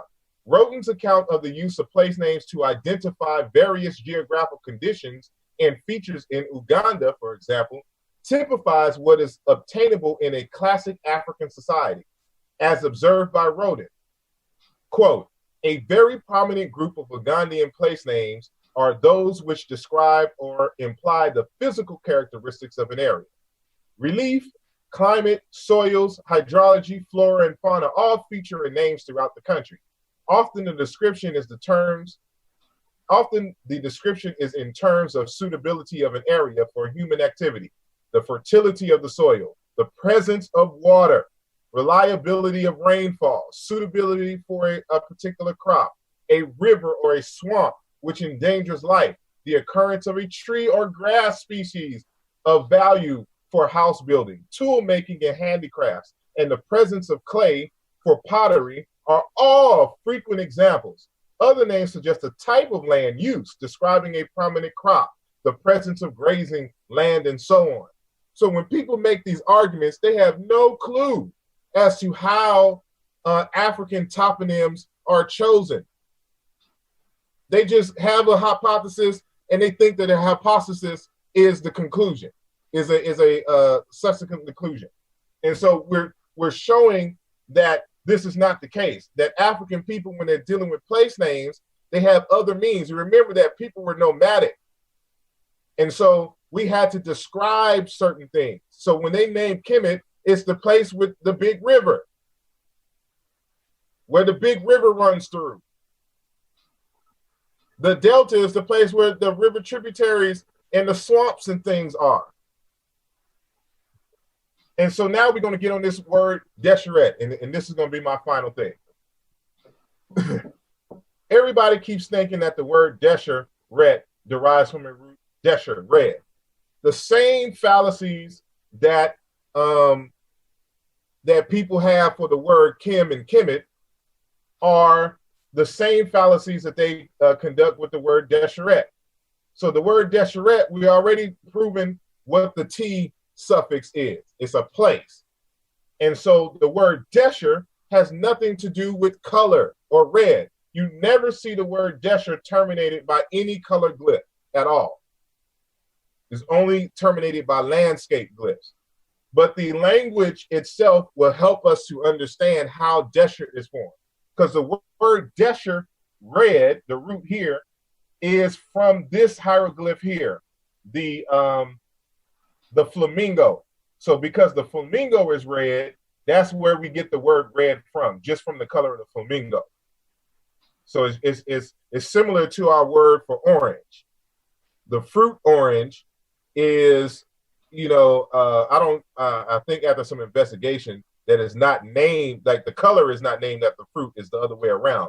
But there's a fruit orange, and then there's a color orange, because of those same properties. So that's how this word desher came about. But desheret is a totally different word that comes from a different process.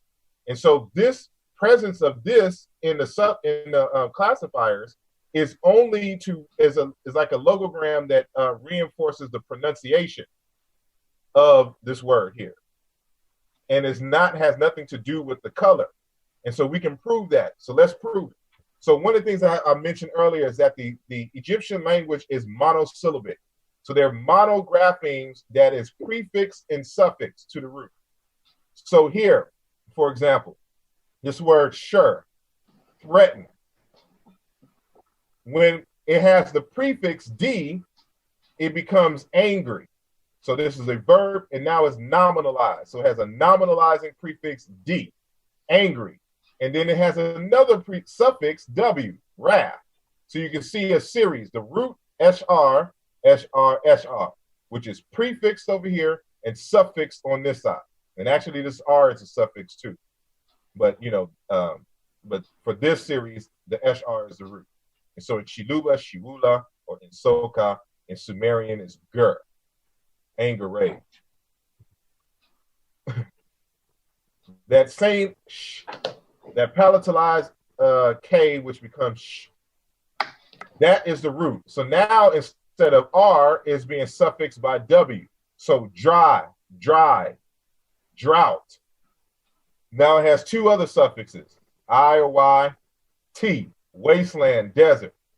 It's suffixed again by W, dry land, because this suffix is W, is different from this suffix. So this suffix is that same suffix, the W that terminates to let you know that is a place.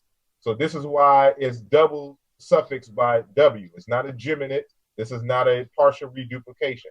This is one suffix. This is another. So now it's suffixed again by T, shuit, shuyit, a dry place. Again, places, place suffix on this root. And so in Chiluba, G-osh, desertification, G-shuya. Chikam, again, shu again, shu-shu-yi, dryness, drought, dry spot, to make dry. This is a prefix, causative prefix. And then shu, dry places of wood, dry grass. In Chiluba, inko, dry. In collagen, icha, famine, poverty, drought. Sumerian, sharad, to dry out. So shu also, this it has to deal with emptiness, the lack of something. So shu, emptiness, absence. Shushui, make empty. Shu, be empty, be lacking, be void. Empty set. And then it is either the W here is prefix or this is a totally different affix. So this W, so now this suffix is dropped, and now we have a different prefix, verbal prefix here. To make, to be empty of, to be destroyed, a vacant place, space, an interruption. So in Chiluba, it's jisoso, a hole or a pole. In collagen, it's empty, without. In Sumerian, kishir. So remember that as a key of place, a hole or grave. Hey, brother Asar, this is Quadjo. Hey, I'm looking at the time, and I said I wasn't going to step in, but I wanted to know, it's going on now about 1 hour and 42 minutes. Oh, dang. I didn't realize. Well, these are the last done. Okay. So, but the point is, you get this point that shu and sure, you know, the S is the root, and the W and the R are suffixes. And so we see the same thing here with desher, impurity, dirt, fire, flame, desheret, desert, foreign country. There's another variation here where there's no D prefix, but a W prefix. Wisher, dry, wither, absence, lacking, to dry, to parch, dry land, dry area, wisheret, dry land. This is not a homonym of desheret. These are two different variants of desher for red. There are two different words. They come from two different processes. And so this is the ending here. So from a root S, a monosyllabic root is suffixed or prefixed and suffixed, and you get these variations: drought, wasteland, dry, to dry parts, dry land, desert, foreign country. So that's what this word means, and this is the sequence from which it derives.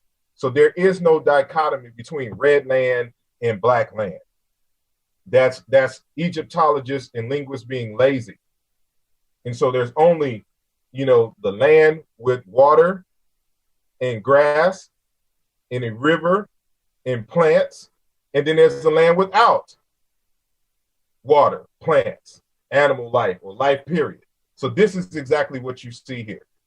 And so you will not find in Africa, you know, people naming themselves as a name for their country, a name for their people, black.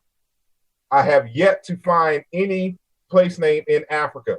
Just because you can describe somebody being black does not mean that the people named themselves or their country black.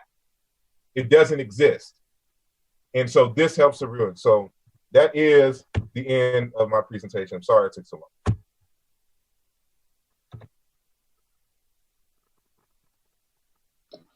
All right, appreciate that. So what I want to do in the interest of time is just go right into and let Brother Netjer Neb begin his presentation.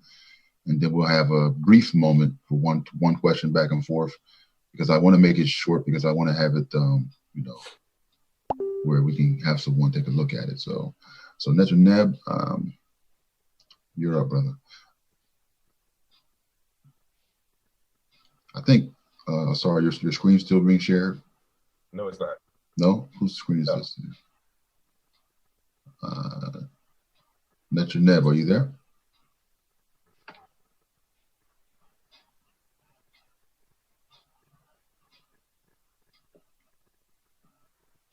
Okay, let me unmute the brother. Do Okay, I? Thank you for unmuting me. Yeah. You cannot unmute yourself.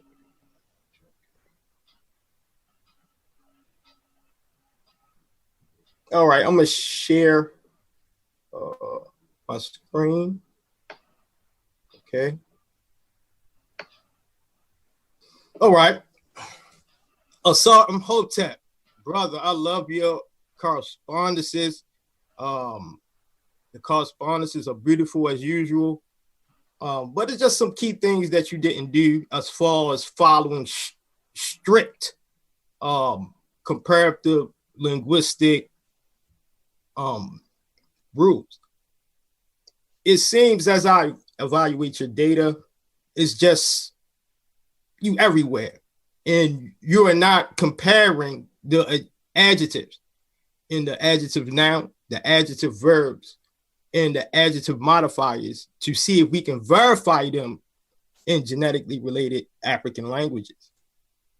I love how you presented the methodology with computational linguistics in describing sound law and how terms must, correspond to be a cognate, basically. I don't have to, go into computational linguistics to explain simple things in linguistics. For example, in linguistics, only thing we have to do is stay within the basic vocabulary to eliminate borrowing.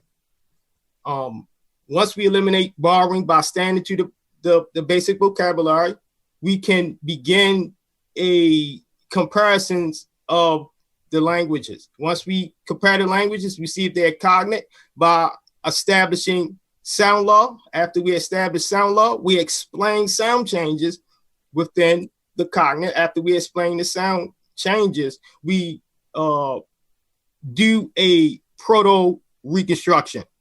You gave no proto reconstruction. You didn't even compare the adjectives. That's what we're talking about, is the adjective black and its functions as the adjective noun. So let me go in. It's not going to take me that long. This is very simple.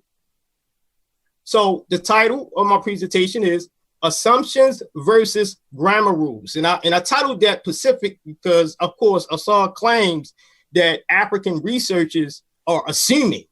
He even claimed that Dr. Joe, had no methodology. His methodology was flawed. And we're going to show why that Dr. Joe's analysis of the term, it actually corresponds with how adjectives work in the Egyptian grammar. See, this is going to be sent to linguists. So we don't need no hype man. You feel me? I don't need no cheerleader on the side of me, trying to pump me up. Like the guy in the, I guess, I don't know that the guy in the comment, like I was telling the guys that this is going to be in front of linguists. They're going to be specifically looking at our methodology and see if we verify this term in genetically related African languages. So you preaching to the choir when you're talking to me about sound correspondences. Advancing the linguistic research of Dr. Sheikh Answer Joke on the term Kemet by Netcher Neb. The reason this is so important is because simply, the definition of assumption, a thing that is accepted as true or a certain to happen without proof. Oxford Dictionary. That's what an assumption is. A thing that is accepted as true or a certain to happen without any proof. Grammar is the set of structural rules governing the composition of clauses, phrases, and words in any given natural language.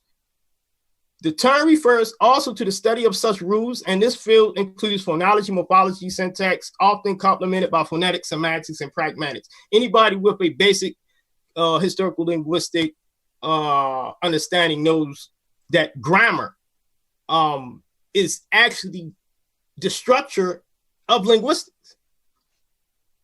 So we're gonna go to the next. Let's see.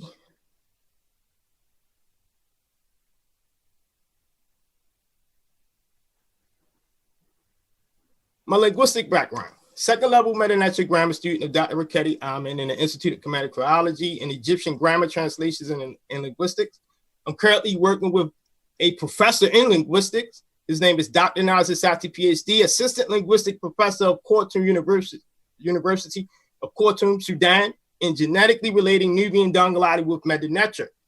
So, currently, we are upgrading our scientific paper for the Ghana Linguistics Journal in Ghana University, presenting our case of a genetic detection in phonology and morphology with Medew Netcher.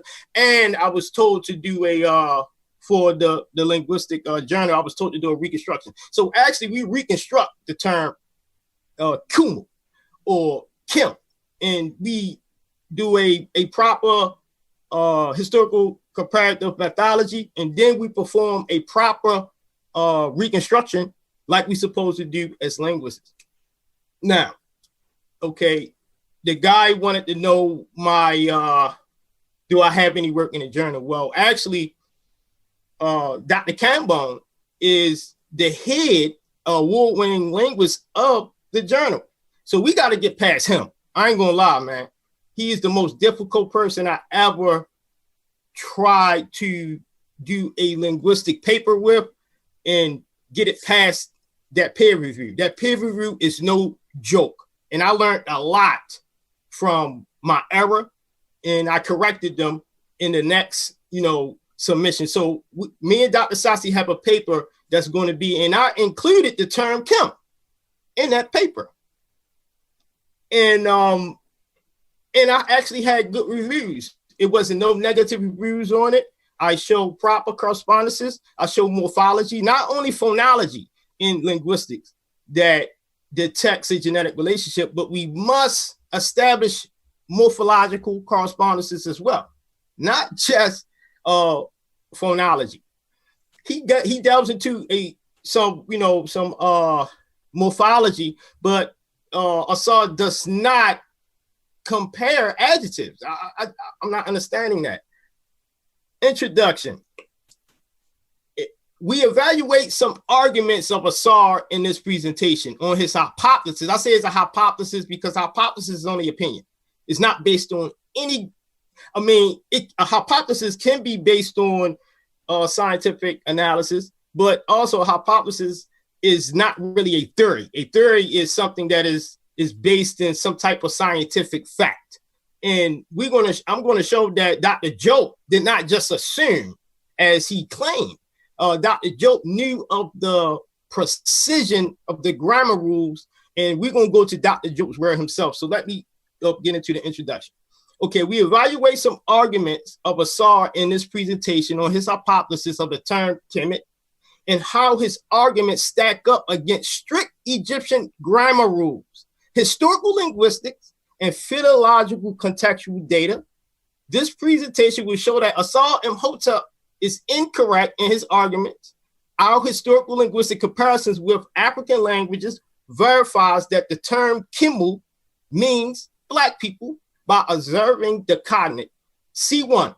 When I put C1, that means consonant 1, which is the initial consonant, which I mark in red, and C2, which is the second consonant of the term, which I mark in red, which is an M. Correspondent meta sounds across related languages, we can derive a proper etymological sense of the term Kemet. Reason why I say that is that in historical etymology, we can observe cognates to get a proper sense of the term instead of looking at supposed borrowings or however. So we use the comparative linguistic method to eliminate borrowings by establishing cognate terms in a basic vocabulary, and then during a historical etymology, the only thing we do is look at the cognates and combine the definitions and perform a reconstruction. So all of this is tied together in a step-by-step process in comparative linguistics. We also know that the term Kimu, Blacks, is cognate across 5 to 14 included dialects, African languages. 5, he used 3 or the little bit of languages that he used, but we use 5 to 14, included dialects in African languages, verifying the meta-Netcher term and showing that this term can be seen, retained in modern living African languages, verifying that this meaning is accurate as an adjective noun. All of the languages that I will share today have the same grammatical function for nouns. All adjectives simply can be nouns. It's that simple. We also, with the genetic related languages, attempt a reconstruction of the term, which he did not. I didn't see a reconstruction of the term Kimu or anything like that. Collecting the correspondent sounds and applying reconstructing methods that may lead future researchers at a more precise linguistic reconstruction. Sound change explanation will be explained as we go through these adjective forms. So I compare all adjective forms. I compare the adjectives as black, the adjective verb. I compare the adjective noun for people. I compare the adjective noun for black land. And across 5 to 14 African languages, we can verify the term black people. So this is IPA and MDC. These are some of the sounds that that we are using throughout this work. So just for the audience to get a feel of where sound is produced in your mouth and how vowels and things of that. Some sounds may have the vowels as diacritic examples, explaining like the tone and pitch, like in Yoruba and Dogon. You see these certain diacritics on vowels. So I just, give a heads up. So sometimes the vowel A and the pharyngeal sibilant fricative are interchangeable. So when you see that kind of interchange in this work through lack of time, just for speed, I had to, hurry up because I had 7 days to construct it. Thus for, we interchange that symbol, which is mostly common in traditional transliteration schema. In this presentation for Egyptian, as well as manual decodage, a glottal stop, the sound palatal nasal, seen in this research is a consonant. So just for people that don't know what that sound or that phone is, I just put a little bracket with the NJ so you can that like a sound, niche sound. By obstructing the air in the vocal tract and redirected air is blocked through the nose. So we use that sound. Other sounds are voices, vela stop, of course, K, which is Kemet. We use that sound. Elevatrial, R, we have correspondences with that sound. Bilabial nasal, M, correspondences with that sound. Voice alveolar stop, D, voice vela stop, G, voice fricative, sh, semivowel, bilabial stop, and plenty more. So if you want to know kind of like the heads up on the sounds that I'm using, just simply go to the IPA or the MDC.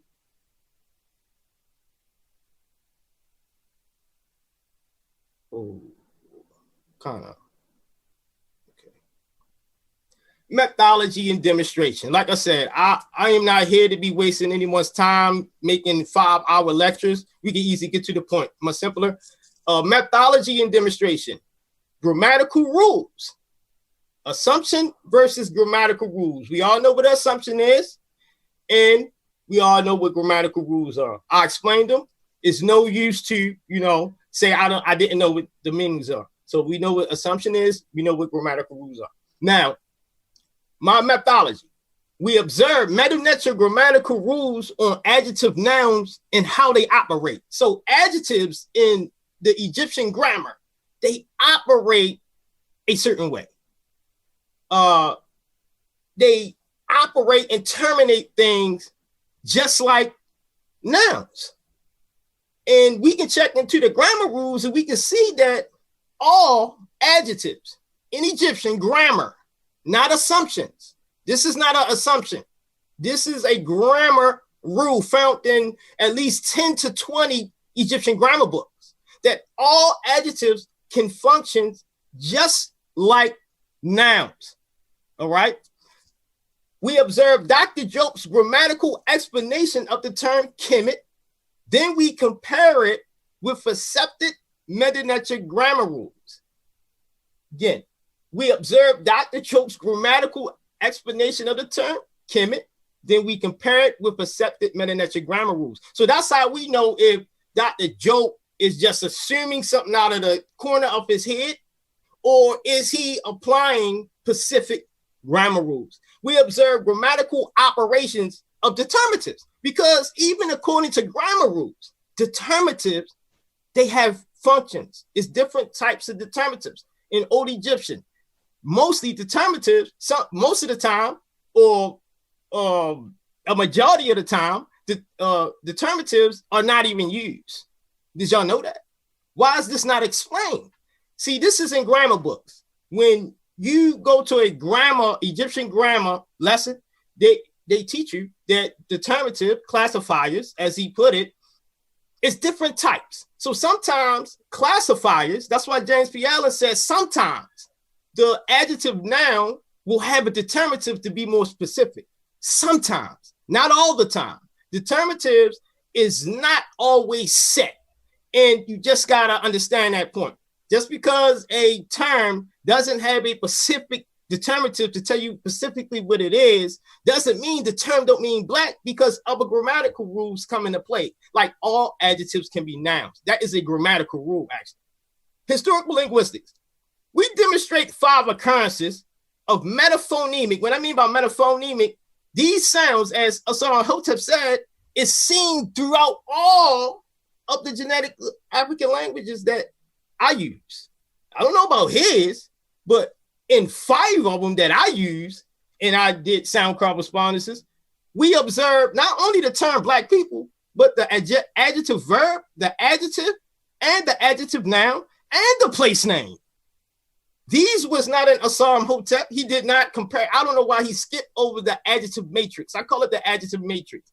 The adjective matrix is different types of adjectives, like adjective verbs, adjectives functioning as nouns, adjective being adjectives, adjective modifiers. All of these can be verified in African, genetically related African languages. I will show it.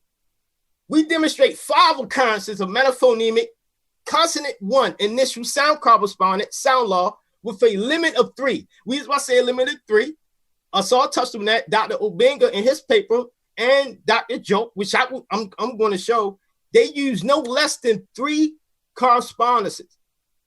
In Campbell Dunn's work with Naga Congo and Indo-European, he stated how many correspondences are debated.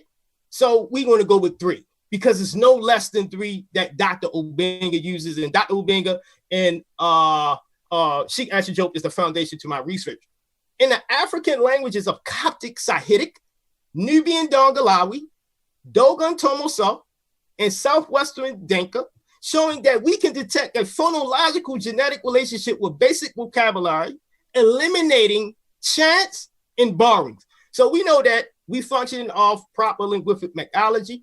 We don't use cultural items. We only stay specific to basic vocabulary. All of these languages, I have hundreds of sound correspondences. I've been working on these languages for years now. I just share and give an example of 4 and 5 correspondent. As you see, I'm gonna make my screen a little bigger. Let's see. Okay. So as you see, the Coptic, Medew, Netcher, and Coptic, P and P corresponds, T and T corresponds, and Medew, Netcher, and Coptic is actually from Dr. Jope's work. I just, shared that's his sound correspondences that he did with Medew, Netcher, Coptic in the Bantu language of Douala. So he did that, and I just shared his correspondences because there wasn't no need for me because he already did it. So that's why we are building and advancing Dr. Jope's work, not misinterpreting it.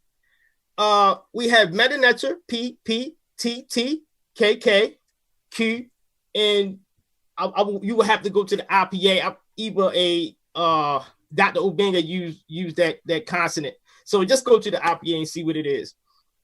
We use Medew, Netcher, Nubian Dongalawi, RD, KR, in Medew, Netcher, and Coptic, the Vela K and K are the same. They correspond in consonant 1 initial positions, exactly the same. In the consonant 2, like I said, the M and M correspond. The Medew, Netcher, Nubian Dongalawi, K and R correspond. Every time you see a K, it's an R. And also in linguistics, sound correspondences ain't always regular. I mean, They ain't always regular. Numerous linguistic textbooks speak about that. Sometimes you might have a KR correspondence, and then next thing you know, you might have a phonetic identity where the sound of the phone is identical to what you're comparing it with. We call that phonetic identity. So where two of the same sounds are exactly alike. So in Nubian Dongalawi, both correspondent form exists. The K in Meta Netcher can correspond with Nubian Dongalawi R or Nubian Dongalawi K. So we have the M, the P, the T, D, W, W, 5 correspondences that we are showing here. I have 14 correspondences. So I'm just showing you 5 for Nubian Dongalawi. Southwestern Dinka, I have 12. So I'll show you 5. In Meta Netcher and Dinka, the consonant 1, K, and C corresponds. The RL corresponds, you know that do naturally, BP naturally corresponds, M and M phonetic identity, natural, WW semi-vowel, natural. Meta Netcher Dogon Tomo So. You have the R and D correspondence. You have K and G correspondences, which think one is voiced and one is unvoiced. I think that the K in Meta Netcher is voiceless and the G is voiced for Dogon Tomo So. Then you have the T correspondence, phonetic identity.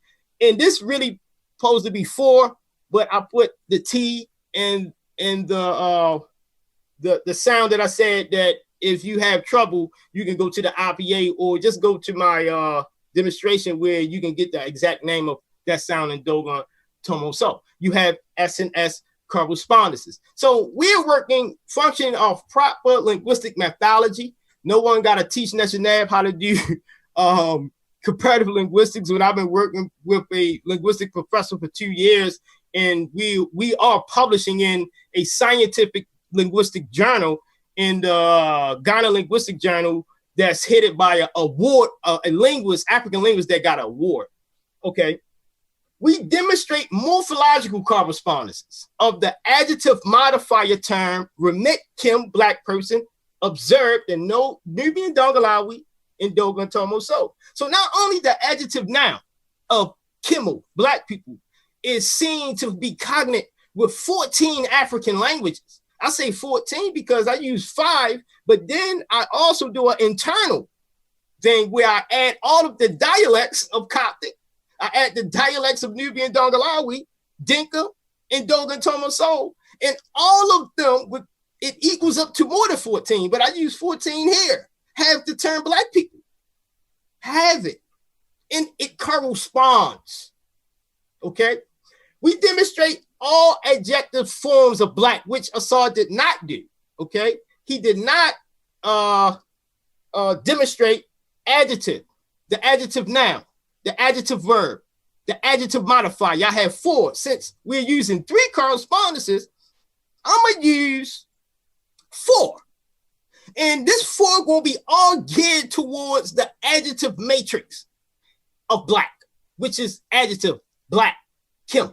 Adjective noun, which is proven to be in grammatical rules of Meta Netcher that can function as a noun, and the adjective verb, and the adjective modifier where the adjective follows the noun and modifies it, which is a form of morphology. So within 4 cases of adjective, we can find it corresponding in 5 African languages, every last one of them.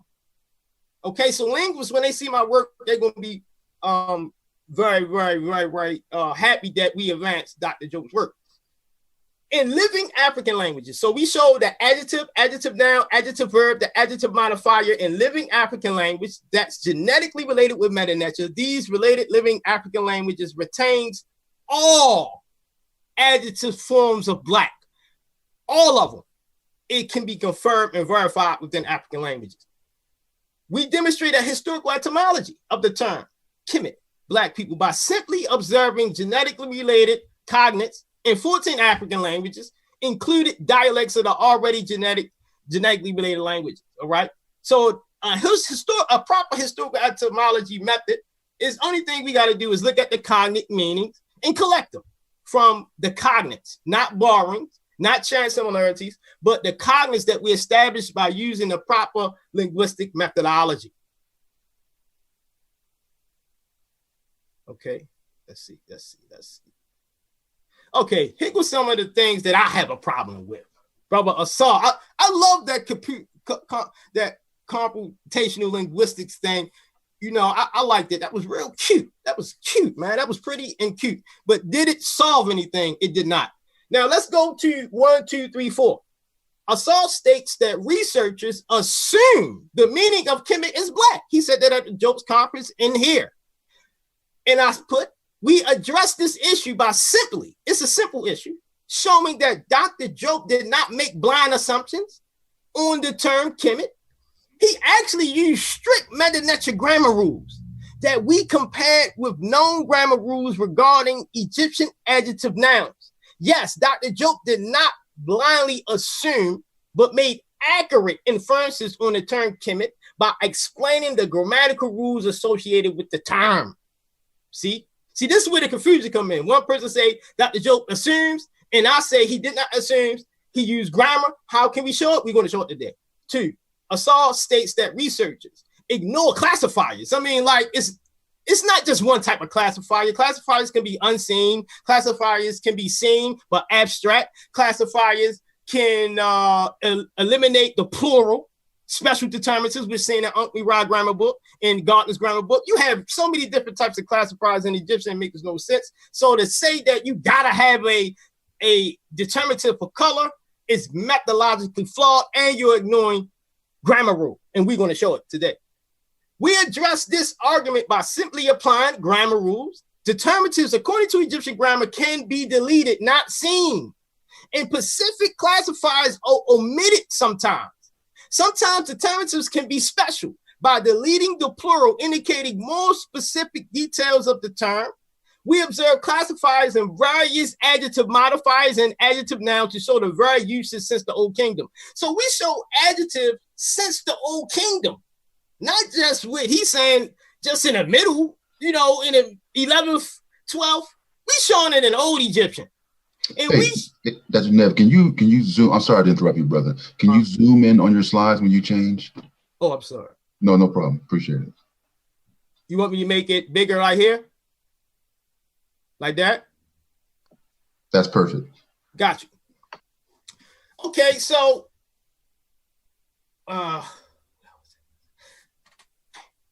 the determinative classifiers we use in various adjective modifiers. Okay. What I do here is simple. We look at determinations of determinatives in adjective modifiers. We're not restricted to just adjective. They have different forms in grammar. So what we're going to do is we're going to look at adjective modifiers. We're going to look at a lot of them, and we're going to look at text. And then we're going to look at adjective nouns. And we're going to show y'all that determination of determinatives is not always seen. Sometimes they're seen for color, and sometimes they're not. Asar's correct that, you know, the term can be seen for color in some cases, but sometimes, especially in Old Egyptian, determinatives are not seen. So we got to rule that out. That don't even make logical sense, because it's not a rule for determinatives to always be a Pacific and be Pacific every time. You have variations. You have the older versions that sometimes don't have it. So we must know that in the Egyptian grammar. Bonachi Montgomery is in here. He's a grammar teacher. Wujawu, he's a grammar teacher. He knows that determinatives doesn't always be there, especially in Old Egyptian. That's what we are taught in from Dr. Riccati. We address this argument and say, Asar states that researchers ignores the earliest usages of the term. He said that at the joke conference. Huh? Hold on. Let me read that again. Asar states that researchers ignore. The only person ignored is Asar Imhotep, of course. He only focuses on 11. We focus on Old Egyptian. We address this argument by simply showing the oldest uses of the term as an adjective noun, which is supported by grammar rules that all Egyptian adjectives can be nouns, like in Nubian Dongalawi. All Egyptians can be nouns, like in Coptic.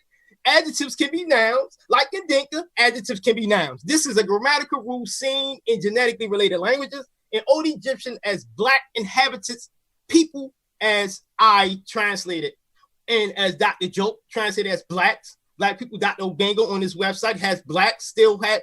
This is grammar that's proving it.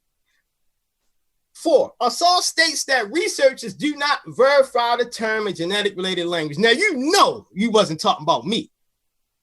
Everybody on this panel know you wasn't talking about me. Not only did I refer the term in genetically related languages, I showed 14 of them.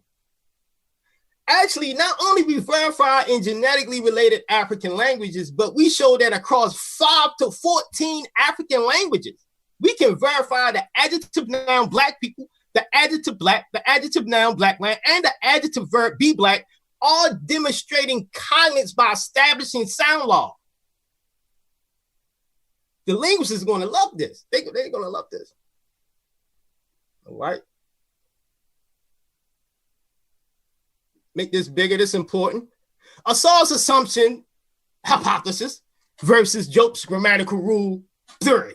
See what I mean? It's a difference. Asar assumption, hypothesis, versus Jope's grammatical rule, theory. Asar gives a very detailed critic of Jope's and other researchers' work, which I applaud and I love that, but it's just not enough. Assumption versus Jope's grammatical rule. Okay, 1. Asar Imhotep stated at the 30th Sheikh Answer Jope Conference that African researchers just assume that Kemet means black. So we're just running around assuming. We ain't functioning off of grammar rules. We ain't doing none of that. We just saying this is that and this. It's just methodologically flawed. Doesn't make logical sense. Inaccurate. Actually, the Dr. Jope text you showed, which is the foundation to my work, speaks on what the term is under strict grammatical rules. Applying that the term is an adjective collective noun, Dr. Jope knew that all meta-Netcher adjectives are nouns, which can be verified in numerous meta-Netcher grammar books. Dr. Jope did not assume. He applied strict grammatical rules, breaking down the term to his hypothesis. Asar claims of assuming has been dismantled by simply presenting the words of Dr. Jope explaining this Egyptian grammatical rule. Now, I go in chapter 5 of the research that Jope presented. And in this research, Dr. Jope explained it, and I will I tried to translate best I can. I know a little tiny bit of, not a lot of French, but just by comparing so many languages, I'm kind of, you know what I mean? It's like, I know a lot of sound correspondences and sound changes. So certain words, and then I go to Google Translate. So this is the best possibly that I can get. It's maybe another version, if you know anybody that can update it, or if the linguist seeing this might can update it and see that I'm close or however.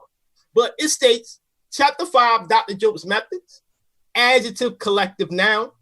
It is the strongest and most explicit term that exists in the Pharaonic language to describe the darkness, and the Egyptians did not apply it to the Nubians, but to themselves.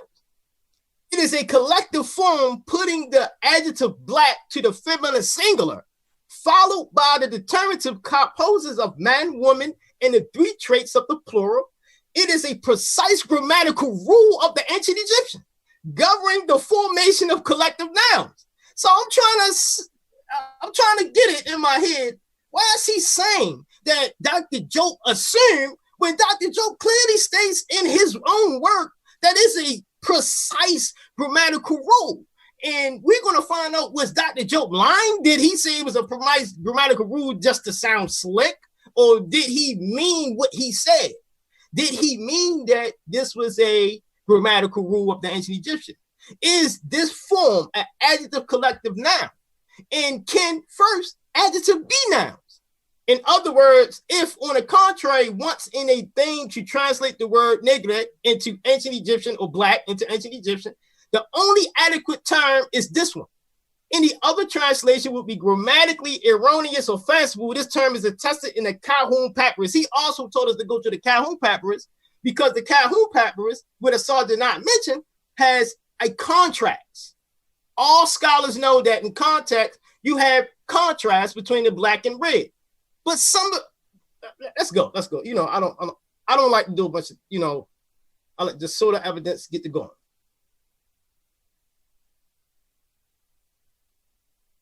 Okay, this is important here. This actually ends the debate, but just for for the linguists out there, I just want them to see me and Dr. Niles and study work to be truthfully. This ends the debate clearly. All right, this is one continue. We compare Dr. Jope's grammatical rule of the adjective black functioning as a collective plural noun and witness that his knowledge of the term Kemet is in grammatical balance with the grammar of Netcher. In James P. Allen and Mira, Let the Ancestors Speak, and numerous other grammar books, Dr. Jope's explanation of the grammatical construction of the term can be verified with applied Egyptian grammar rule. All Egyptian adjectives can be nouns. Noun is a person, place, or thing. And I got something slick for you. See, I got something real slick because James P. Allen gave examples. Did we not see the examples that he gave in his work of adjective can be a person, place, or thing? So if that adjective of Netjer can be a person, place, or thing, and the Egyptian black is an adjective for black, and all Egyptians can be nouns, why can't black be black people? See, this is where the Europeans was trying to flim-flam some shit, but they ain't gonna flim-flam over here. Now, chapter 5, Dr. Jope states, it is a collective form putting the adjective black to the feminine singular, followed by the determinative composites of a man, woman, and the three traits of the plural. It is a precise grammatical rule of the ancient Egyptian governing the formation of collective nouns. So Dr. Jope is saying that the adjective black is functioning as a noun and is governing the formation of nouns.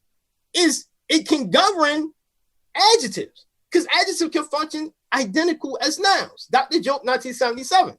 Now I put the equal sign here. I put the equal sign here. Okay, the equal sign in red because we're dealing with fire here. So I got the equal sign.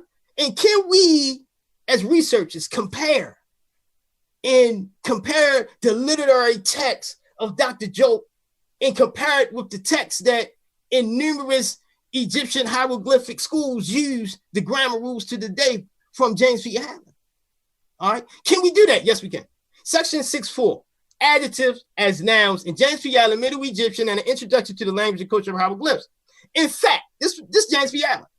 In fact, all Egyptian adjectives except Neb are nouns. Is y'all getting me? Or I'm just preaching to the choir. It say, in fact, this is from a European. In fact, all Egyptian adjectives are nouns. The feminine singular adjective, he gave an example of Nefer. The feminine singular adjective Nefer, for instance, can be used by itself to refer to any good, beautiful, perfect, feminine person or thing. Let's take that back. Let's rewind that. Section 6.4, adjectives as nouns. In fact, he used in fact. He didn't use in assume. He didn't say in assume. He say, in fact, all Egyptian adjectives are nouns. The feminine singular adjective Nefer, for instance, can be used by itself as same way as the adjective Kemet, because all adjectives in Egyptian are nouns. So the feminine singular adjective Nefer, for instance, can be used by itself to refer to any good, beautiful, perfect, feminine person or thing. Sometimes describe. Now I put in bold here, sometimes. See, this is where we are not being, I say, lazy researchers. We're not looking into detailings of what these grammar books are saying. He didn't say all the time. He said sometimes. The scribe will add a determinative to indicate what more specifically kind of person or thing is meant. When they are used as nouns, like Dr. Jope stated, adjectives behave like they can have the same, other nouns, I meant to put other nouns, they can have the same plural and dual forms as other nouns. And these hieroglyphic terms you see is of Nefer here, Nef, the F are Nefer, people, person, a man, in plural strokes. So it eliminates the woman. That's how determinatives they are. They can be variated. They can be, depending on what the reasons, maybe space, anything. You know, the whole term sometimes just don't be written out. Sometimes the determinatives are not there. Sometimes they are, you know. So we can't just look at no goddamn determinative because what if the determinative is not there? So we must look at the grammatical functions in the context before we look at some goddamn determinative, even though the determinative is useful and very important in some terms. But if one is not there, what do we do? You get what I mean? So we got to resort to the grammar. Now, Middle Egyptian and Introduction to the Language and Culture Hieroglyph, James P. Allen put Nefer and Nefer as a place. This is translated as what? Good person. This is an adjective. This right here. This is an adjective in Egyptian. All Egyptian adjectives, this is a grammar rule. Dr. Jope was functioning off of grammar rules, not assumptions. James P. Allen put Nefer with the determinative plural. He put Nefer with the determinative of the mountain. This is easily good person, beautiful person, or beautiful people, because it's plural. Beautiful people, good ones, beautiful one. However, it's still an adjective functioning as a noun, like all of them do in Egyptian and other genetically related languages. So you have Nefer functioning as a place, beautiful whatever region, that whatever this semantic and context is talking about, that's what he used here. All right.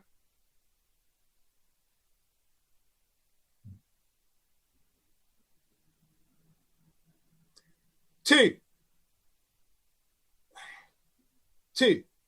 Asar Imhotep states that present scholars ignores the classifiers. All right.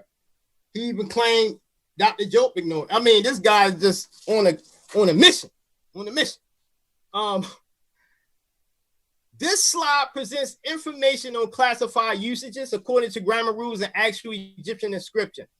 According to James P. Allen and Uncle Rod, determinatives are sometimes used to indicate specific details, not all the time. So we already know that. We can prove that by grammar rules. The linguists that will observe this will see, yes, we can look in the grammar rule and see that of Egyptian. We cannot depend on our observation. I mean depend. I'm not saying not use it. I said depend only. We cannot depend on our observation of a determinative because determinatives are not all the time used to specify color. As we see below from inscriptions in the Waterbury Dictionary, we observe numerous adjective modifier operations, and the determinatives do not always indicate color. It's normal in grammar. This is a normal feature in Egyptian grammar. Sometimes determinatives are deleted, meaning that you don't see them and not seen. Sometimes they indicate color.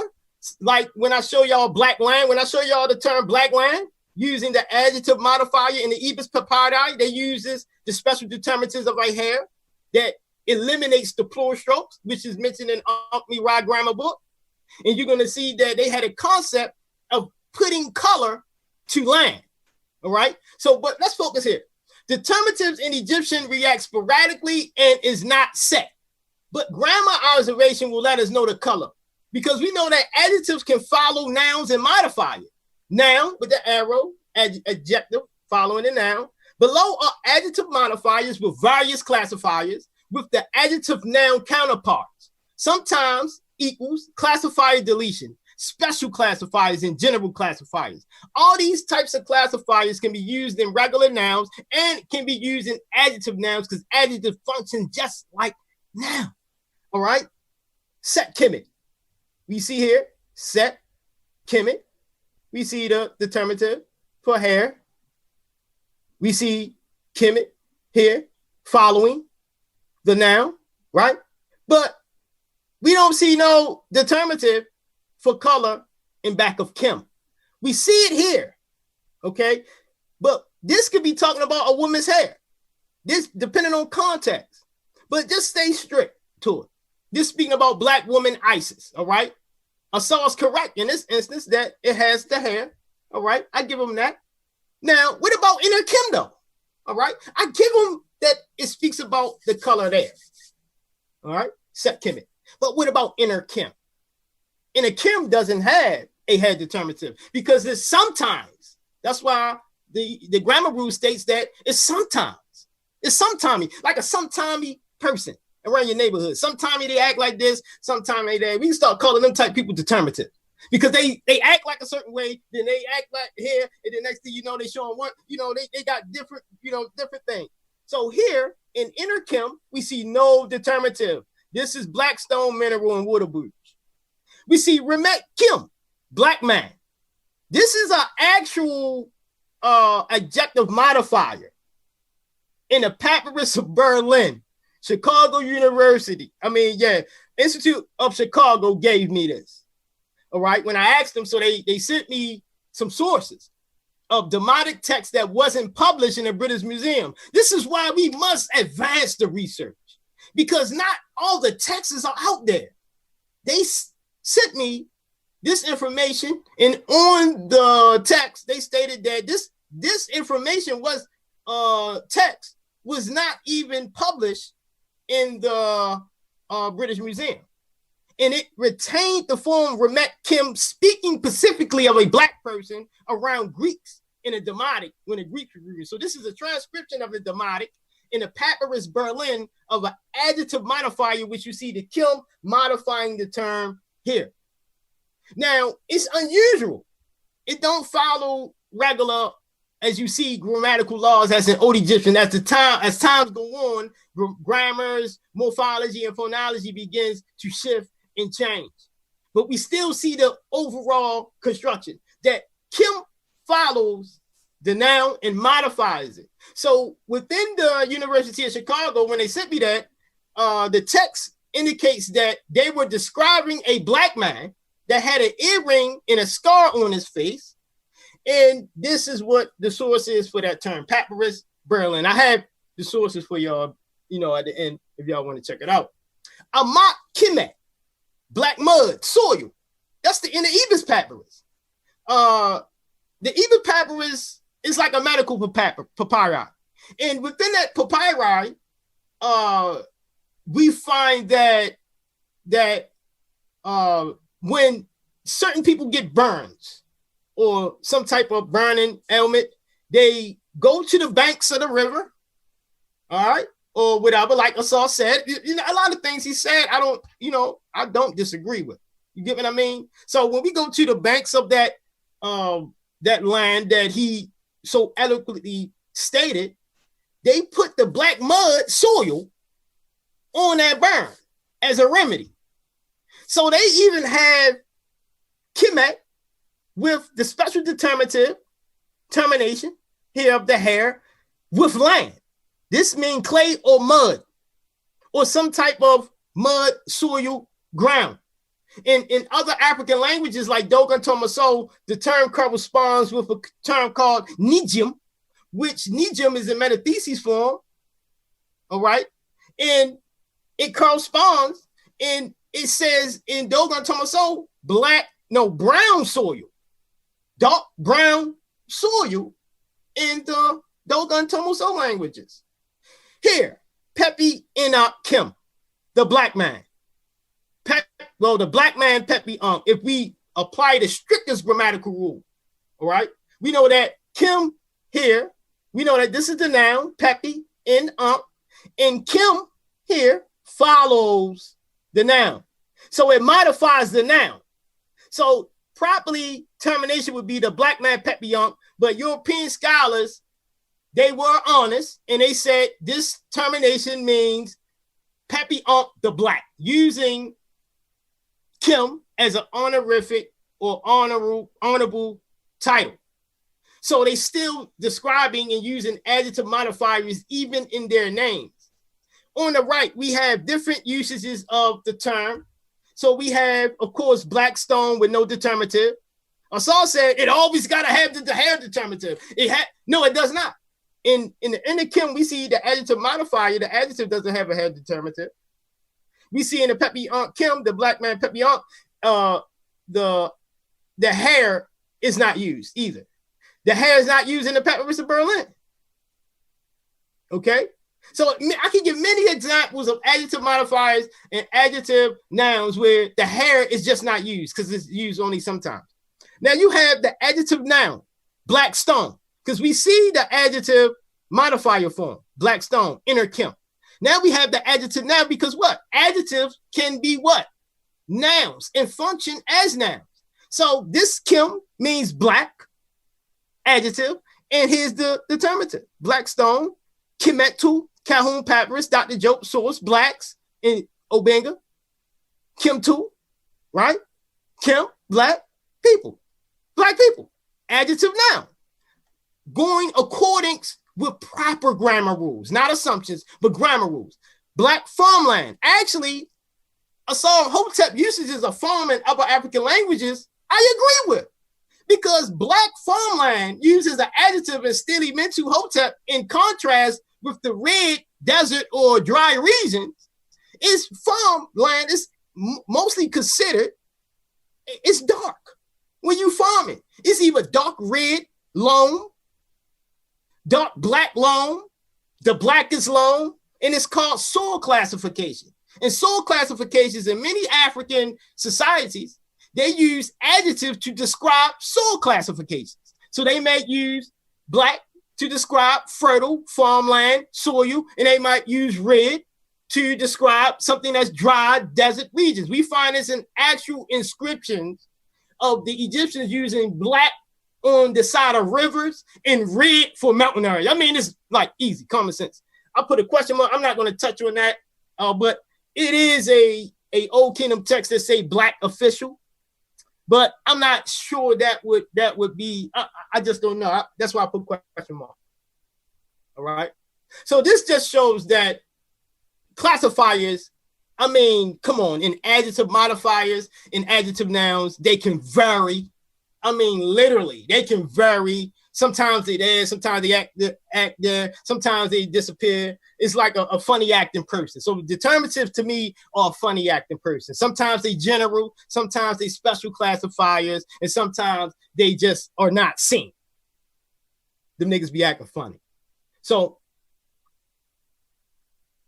boom. Let's go on inscriptions. All right. In a master thesis at the University of Birmingham by Francis Simmons in the inscriptions from the rock tombs of Mir, we have artifacts of Pepi Ankh known as Henny Kim, the black, uses the adjective Kim black as a modifier to describe himself in his honorary title. And we see the actual inscriptions. Where's the hair? It don't have a hair, but we know Kim follows and modifies this term. Right? This is accepted in all. I mean, we could go to the TLA grammar translations. We could go to this person who presented it as a master thesis in the University of Birmingham, Francis Simmons.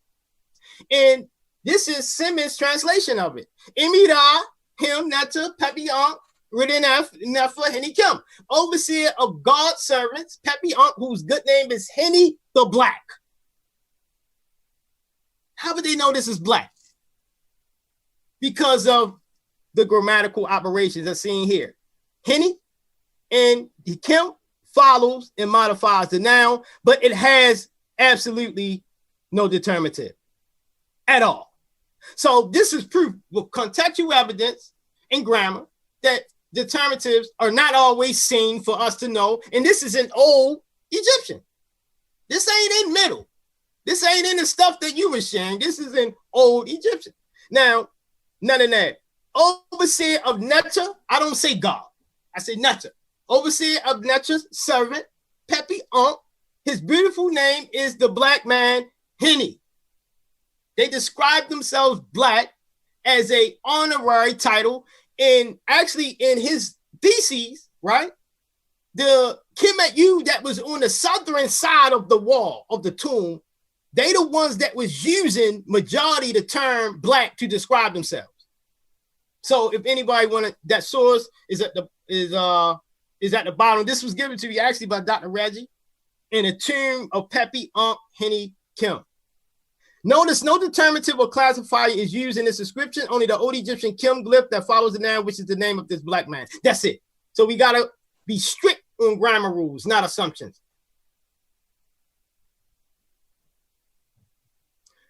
All right. Make it bigger. Boom. This is 3 different pyramid texts, Old Egyptian. All right, y'all.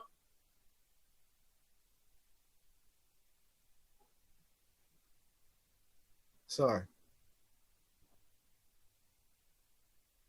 3 different various pyramid texts Old Egyptian. The term usages is not in no 11th dynasty. It is an Old Egyptian term. All right. Asar Imhotep stated that researchers ignore the oldest usages of the term. So I'm scratching my head like, did he see the one in the pyramid text? This is the oldest usages of the term Kim as an adjective noun. If we apply strict grammatical rules. In Old Egyptian, the term Kimu, blacks, black inhabitants, natives, is seen in 3 pyramid texts as the adjective noun with the terminative of nut. This term is also translated as Egyptians or inhabitants of Egypt by European German translators in the TLA database. The TLA database referenced this term as Kimti, Egyptians, and they reference this term with Waterboot 5:127, well, the 5th book, 127, in page 18 through 20. So the translation of this pyramid text here is Aha Ek Kinti Kimu Hip or Hippis, happy. You will stand before the inhabitants of Egypt like Apis.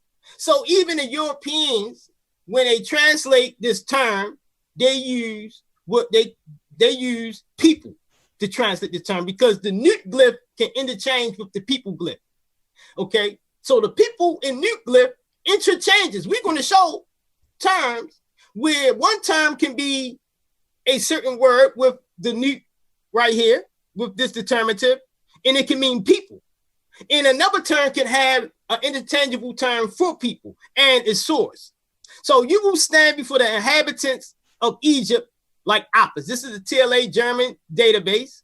When you look on the database, they source you here to this term, Egyptians. And they actually have it, the definition as Egyptians in the TLA. Anybody want to see it from the German database? I'll let you see it, how they translate this term as people, Egyptians. You stand in the front, the blacks, black inhabitants, as Apis. We know that in numerous inscriptions, the Apis, the black Apis bull, right? And normally at the museums that I go to, we find an Apis bull with a man, a Kimu, black, bow down to the Apis. So that's why I say you stand in front, context. You stand in front, the blacks, as Hapi, Apis. Because of course we know they were making homage, paying homage to these deities. All right. So this goes for ignoring the oldest usages, because the oldest usages of Kimu is actually found in the pyramid text in the credible TLA German database. They actually translate this as people, the inhabitants of Egypt or the Egyptians, and we translate it as people, as the blacks or the black inhabitants, as an adjective noun. We have grammar that can back it up. All right, this 3 continue. This is what I mean. Now, if somebody say, "Oh, well, they used the nut symbol," the terms I told you, the determinatives act funny. Y'all think I'm joking? They act like a funny acting person that act funny because they can switch up, they can interchange, they can be missing, they can do all type of things in the Egyptian grammar. Ask any grammar teacher. All right. Within ancient Medew Netjer, the determinative or classifier of the nut glyph village community interchanges with the man and woman glyph. In both instances of the variations of Nitu, the meaning stays the same as natives, townsmen, referring to people. Despite having interchangeable classifiers, these same interchangeable classifiers are seen in the adjective nouns Kimu, black inhabitants, in different periods. So at the bottom, you have Kimtu, black inhabitants, native, Kahun, Papadi, middle Medew Netjer. You have Kimu, black inhabitants, native, pyramid text, old Medew Netjer. TLA translates as Egyptians, inhabitants of Egypt.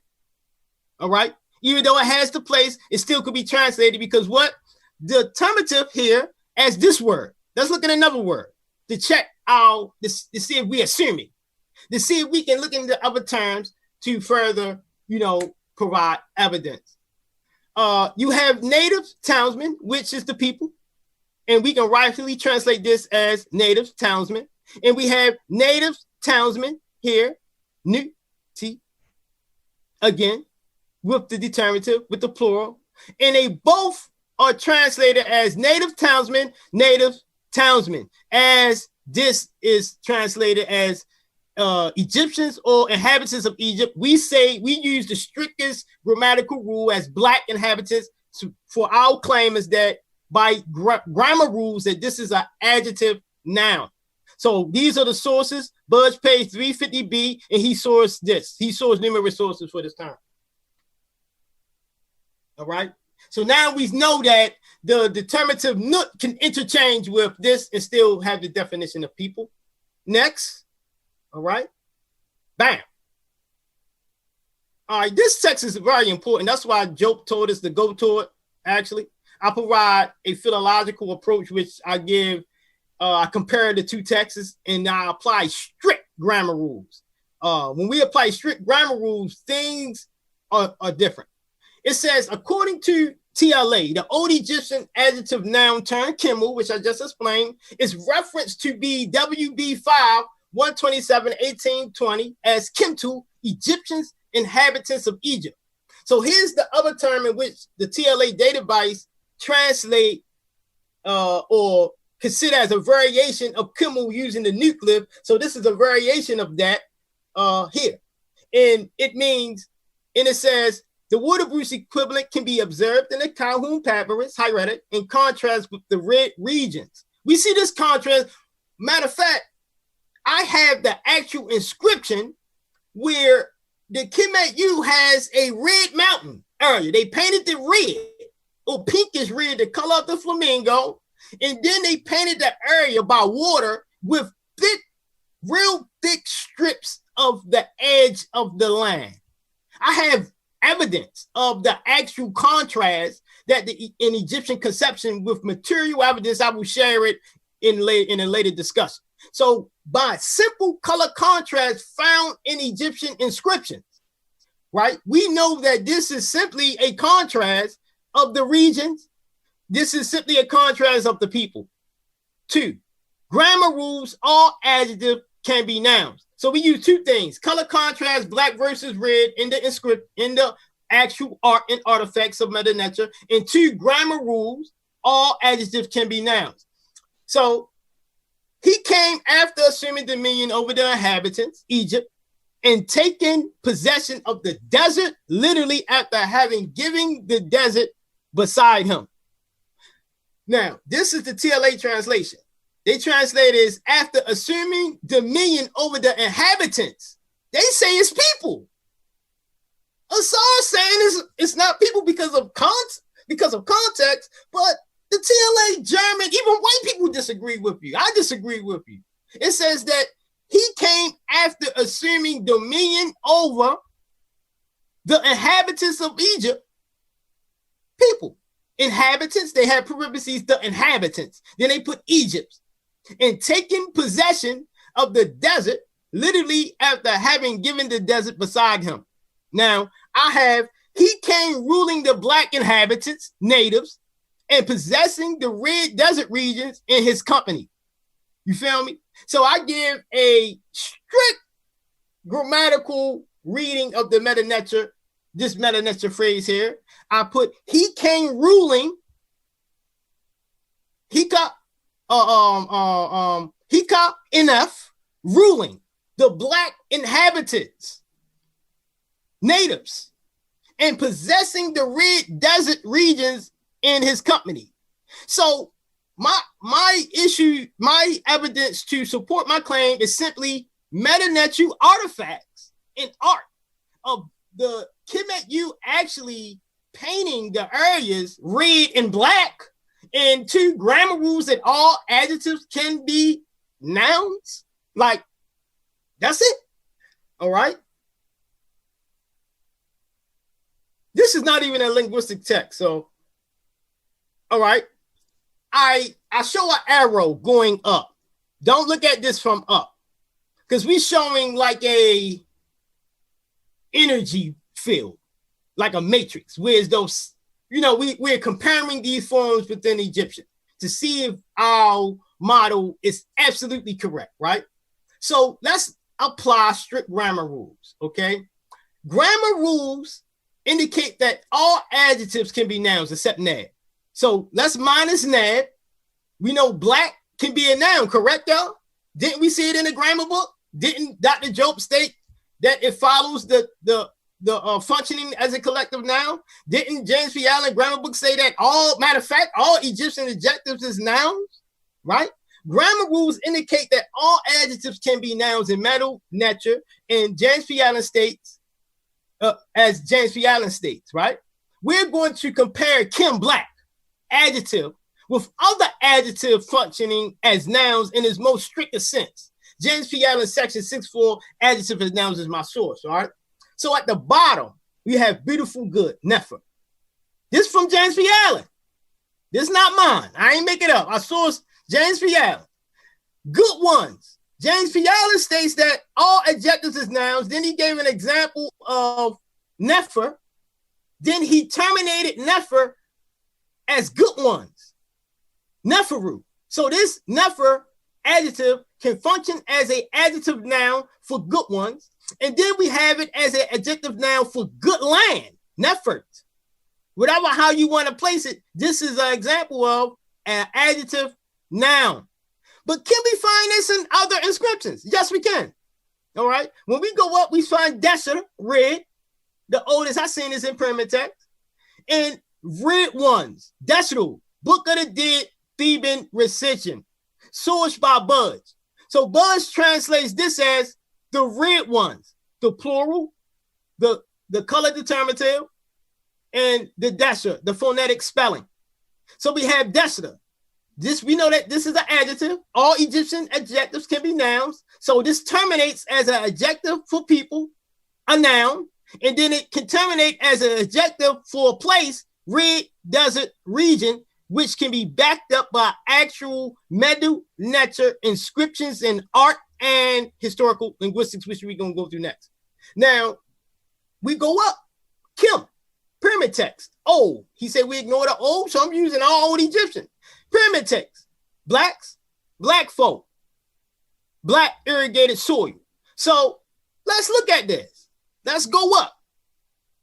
Beautiful. Desha, black, adjective.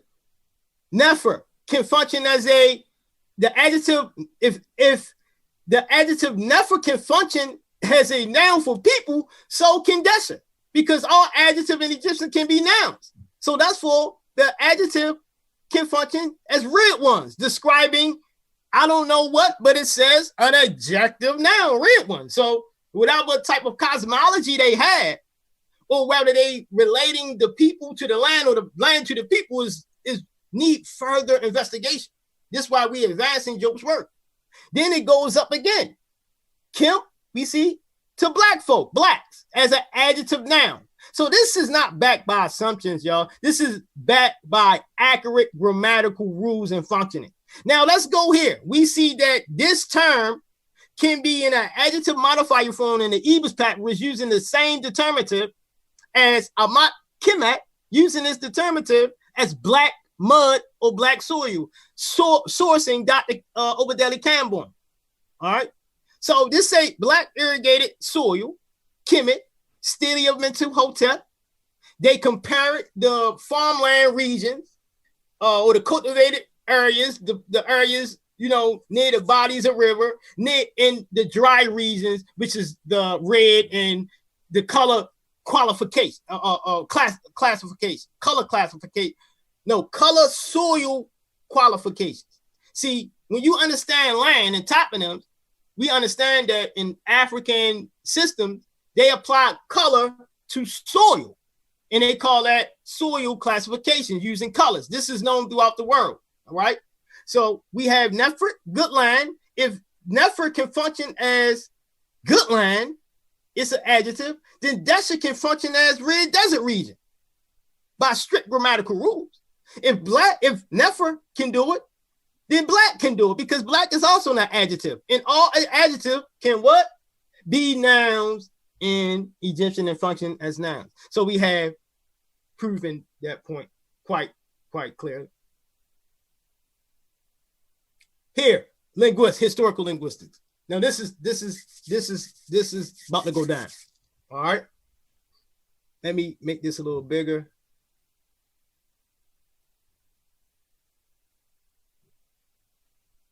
Diop showed Medew, Netcher, and Coptic sound correspondences, B, D, G, P, T, K, Q, showing evidence of an phonological genetic relationship by giving 3 examples each set with the African language of Douala. We see with the comparative linguistic method sound correspondences showing the regularity that Coptic is genetically related to Medew, Netcher. So I'm only showing y'all this because we are not functioning off of assumptions. We are functioning off of proper historical linguistic methods. As you see here in Dr. Jope's work, he showed that the P is reflected and corresponds with the Coptic P, which corresponds with the Douala P. He shows that the Medew, Netcher T corresponds with the Coptic T and corresponds with Douala T. And this is all C1 initial consonants corresponding. The Vela K corresponding with the Coptic Vela K corresponding to the voice G in Douala, and Q corresponding with the Coptic K corresponding with the Coptic G. Now, I know y'all seen a mix-up from the methodology, but we're going to see that Dr. Jope, like I did, showed 2 types of correspondences for one sound. So, as you see here, Coptic is phonologically, genetically related with evidence that Dr. Jope did with Douala, because in linguistics, we must compare 2 or more language to determine a genetic relationship. We can't just do it with one. We got to use 2 or more so we can reconstruct. Now, this is the minimum, the minimum that I'm using here for. All right. So we know that Coptic is a genetically related language by sound correspondences seen in abstract genetic relationship between Pharaonic Egyptian and the modern Negro African languages by Dr. Jope. Up top here. Oh boy, let's see. Okay. Okay, up top here, Coptic, C1, consonant 1, K equals K. K equals that sound that is kind of hard for me to either. I think this is the Bohardic sound. Yes, this is seen in Bohardic, which you have K and X. But if we do an internal reconstruction, we see clearly that it's more majority rules and reconstruction methods, so we can apply this as a K, a Vela K. But here is Dr. Jope's work on the side here, all right? And you see here that he reconstructed. He had the P, T. He reconstructed the consonants, the initial consonants of P, T, K, and this sound. And this sound that I do not know offhand, but you can check the IPA for this sound. So the hieroglyphic P, T, K, Q, as I shared, the Coptic P, T, K, G, and K, G, and then you have the Douala P, T, G, and all corresponding. This shows that Coptic is genetically related, correct? And this over here where my arrow is at, I'm gonna make it a little bigger. This research is Egyptian correspondences by Dr. Dr. Jope, and he showed no less than 3. So this is example 1. I know it's a little blurry. I'm sorry, but example 1, and he used hieroglyph, Coptic, and Douala. He used example 2, hieroglyph, Coptic, and Douala, and he used example 3. So he used no less than 3 in his work, so we will use no less than 3. All right. Here is a demonstration of my point, right? Can we confirm, all right, let's say we is assuming, even though we're not, even though Dr. Jope explained, quite logically, the grammatical rule of the adjective noun Kemet for Black people. Now, if we are just making this up, we would have to apply the linguistic genetic method, or the comparative linguistic method, historical method, and see if we can find cognates that can either confirm or not. Does it confirm? Yes, it does. Now we look at Medew Netcher, Kim, black, Demotic, Kim, black, Coptic Sahidic, Kam, black as an adjective, Coptic Bohardic, Chim, Chimmy, black, and Coptic Fayumic, Kim, black. And then we go in the second correspondence. See, we use no less than 3. That's why I say Coptic C1 correspondence. I say Coptic C1 here, K, right? Boom. All Ks. So these are 3 correspondences as Dr. Jope showed 3. Now, we saw the adjective, regular adjective, black, being reflected in correspondent all through Coptic Sahidic. We see the adjective verb form, kimon, be black. Demotic, kim, be black. Coptic Sahidic, kimon, be black. Coptic Bohardic, chimon, be black. Coptic Fayunic, kimam, be black. Then we see in this carbon cognate, he talking about some daggone cognates. This is a cognate. This is how you evaluate the Kim glyph or the Kim, the adjective. You don't, like Asar Imhotep, he did good sound law. You know, I'm not disputing that. But where's your adjectives? You didn't even compare adjectives in your slide in a 4-hour presentation. Know what adjectives you compared. You compared all homonyms. Everybody in their mother know, especially in linguistics, that all languages have homonyms. You have more words than actual, you have a lot of words that a human being goes through in a language. Man, you have, so many words. So we have to, as untrained in linguistics, that languages, to lack up for all those words, they will make a word look the same. They will use the same spelling of a word, and they will have a total different definition for lack of space. There's so many words. You get what I mean? So that's what I'm saying, is that they're called homonyms. Homonyms, words that that spelled alike with different meanings. So hominy, whatever. You look up hominy, I'm not trying to go, but let's stick to the point. These are correspondences as we see. Anybody debate me now after this to see if this is not a correspondence. So this is correspondence. This is a proper way of doing correspondence. We're looking into the Egyptian languages first, from Medew Netjer to Demotic to the Coptic first, before we look into any Sumerian, remote languages, all that far. We know that Sumerian, how are we going to look at Sumerian when, even though they show correspondences, right? They might show correspondences, yeah, but what about the reconstruction or the directionality of not only the directionality of sound and directionality of meaning, meaning meanings change just like sound as due time. So it might have stemmed as Irritable land from Black land, or however, to the modern living stem. So meanings change. So we must see the correspondences with what they are and look at them as the adjectives. Strictly look at the adjectives. That's all you got to do. Is the easy method. Now we go here, Medew Netjer, Kimmel. So we're going to put a question mark, because let's put a question mark and let's let historical linguistics prove our point. All right. Medew Netjer, question mark, Black people, Black nation, Black people, a nation. All right.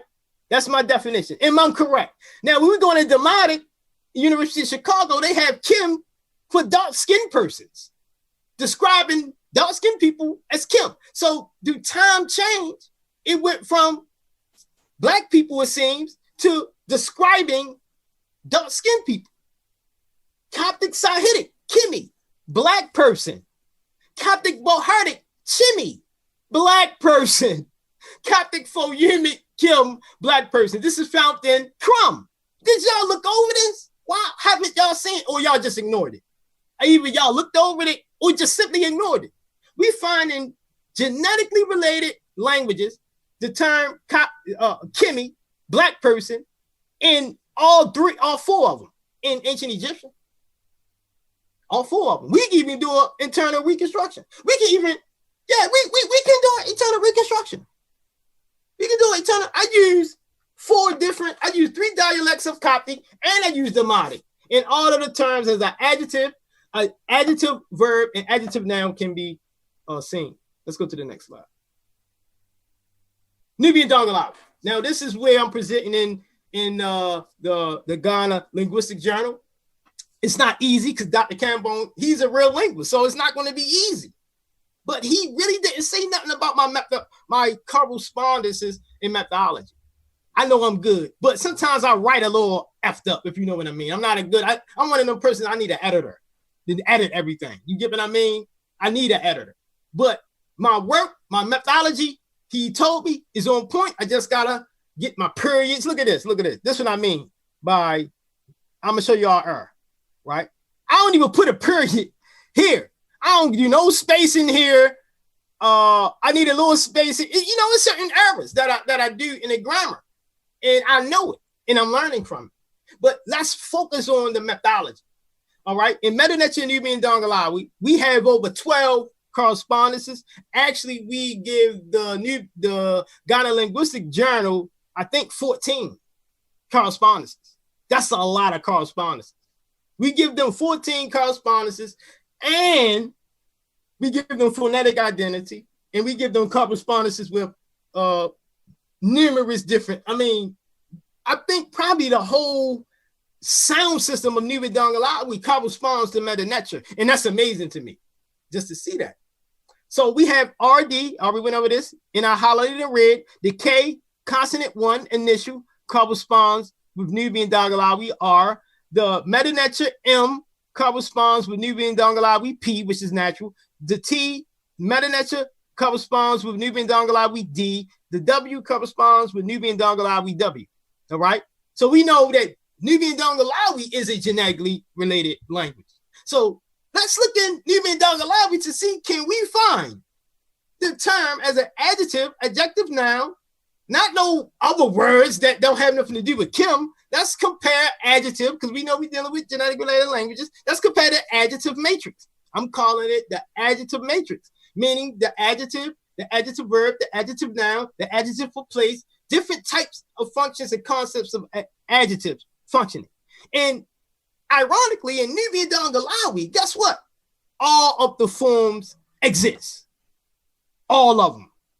Again, as in Coptic, all of the forms exist the same as in Coptic, a genetically related language. They exist the same in Nubian Dongolawi. Let's check it out. Boom. Medew Netcher and Nubian Dongolawi sample correspondences, just samples. This is RD, C1, and C2. So I use Ancient Egyptian, R, mouth, Nubian Dongolawi, D, tongue. Of course, Ancient Egyptian had no vowels, but the red showed the correspondences. Ancient Egyptian, Remet, people, Nubian Dongolawi, Idim, people. We have epinathesis, which is the added sound of as time goes on, sounds can be added and all that, but we are focusing on consonant.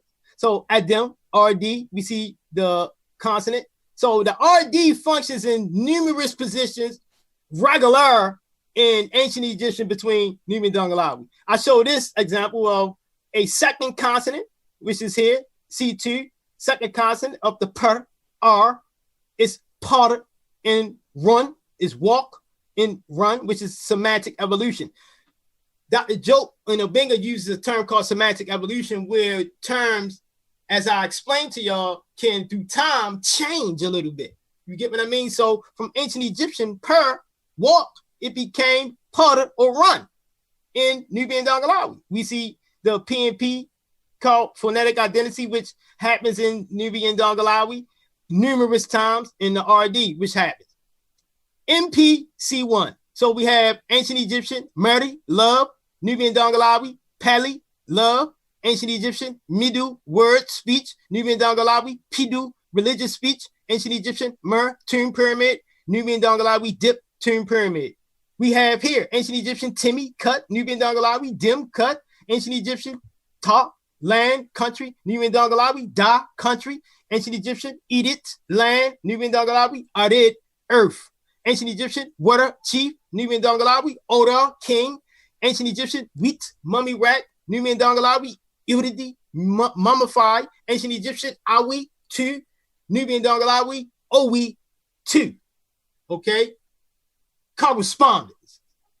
So that little cute, what you call computational linguistic demonstration actually proves the point here that we're dealing with Nubian Dongolawis and no less than 3 correspondents per set.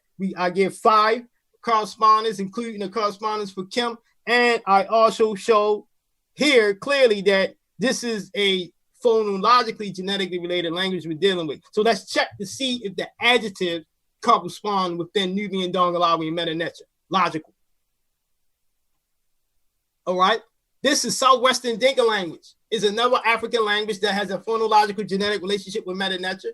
I have established numerous sound correspondences within a basic vocabulary. I use this SIL African word list recommended by Dr. Cambone for me to use. When I submitted my research paper to the Ghana Linguistic Journal, he recommended that I use that show a genetic phonological relationship, eliminating chance similarities and borrowing. So this is how many sound correspondences, well over 6, and I have more with Medew Netjer and Southwestern Dinka and the Dinka dialects. Not only I compared Southwestern Dinka, I compared all of the dialects with the Medew Netjer. So my new book and work and research for the journal going to be in Dinka as well. So, but we see KC corresponds, R initial, consonant 1, RL corresponds, BP corresponds, WWR corresponds regularly. Here you go, example of Medew Netjer and Southwestern Dinka correspondences. BI, sky, heaven, Southwestern Dinka. P, moon, semantic evolution. Ancient Egyptian, bayit, cutting, hacking. Southwestern Dinka, pierce, cutting, hacking, piercing something. Ancient Egyptian, biat, club. Sudanic, kodul. Southwestern Dinka, piat, mallet, thick stick. This is important term. This is actually found in a basic vocabulary list, SIL African word list. So I chose this to show the Sudanic something that was Sudanic. And Budge, he said this is a Sudanic cudgel club. Sudanic. So I said for Sudanic, let me compare Sudanic languages and a Sudanic language. So I chose Southwestern Dinka and see that this is actually a cognate with Southwestern Dinka, piat, for mallet, thick stick. So that's kind of an important term. RL, consonant 1, ancient Egyptian, rob work. Southwestern Dinka, low work. Ancient Egyptian, rek, light fire. Southwestern Dinka, lok, fire. Ancient Egyptian, rek, science. Southwestern Dinka, leak, information. WW, we see the correspondence to put aside to the part. Southwestern Dinka, 1, semantic evolution. Ancient Egyptian, Iwin, color. We have Southwestern Dinka, 1, okay, earth pigment, which is a color. Ancient Egyptian, winit, rope. We have Southwestern Dinka, wind, cord, rope, which is probably a form of elision, which drop the T. M and M correspondences. M, murder, overseer. Southwestern Dinka, mar, govern. Ancient Egyptian, mer, servant. Southwestern Dinka, milu, worker. Ancient Egyptian, meret, mulberry tree. Very important right here. This is also in the SIL African word. This is the basic vocabulary. Southwestern Dinka, millet, shrub with berries. All right. So we know that the Southwestern Dinka languages are genetic related. We use way more languages than in the demonstration that I'm doing here, as the linguists we're going to see, than Asar Imhotep. I'm showing you step by step that each language I'm using has a strong phonological genetic relationship or a detection of a phonological relationship with Medew Netjer. Quick, fast, in a hurry. You know, I'm doing it fast as I can. Medew Netjer and Doga Tomo So, the same thing. The RD, KG, TT. Like I said, this is supposed to be only 4, but I just put the T here. So T, like Dr. Joke did, sometimes correspondences ain't always regular. They can correspond with other sounds within the languages due to many different terminations of linguistics, you know. So certain times just correspond. So this is really 4, which is the R, K, T, and S.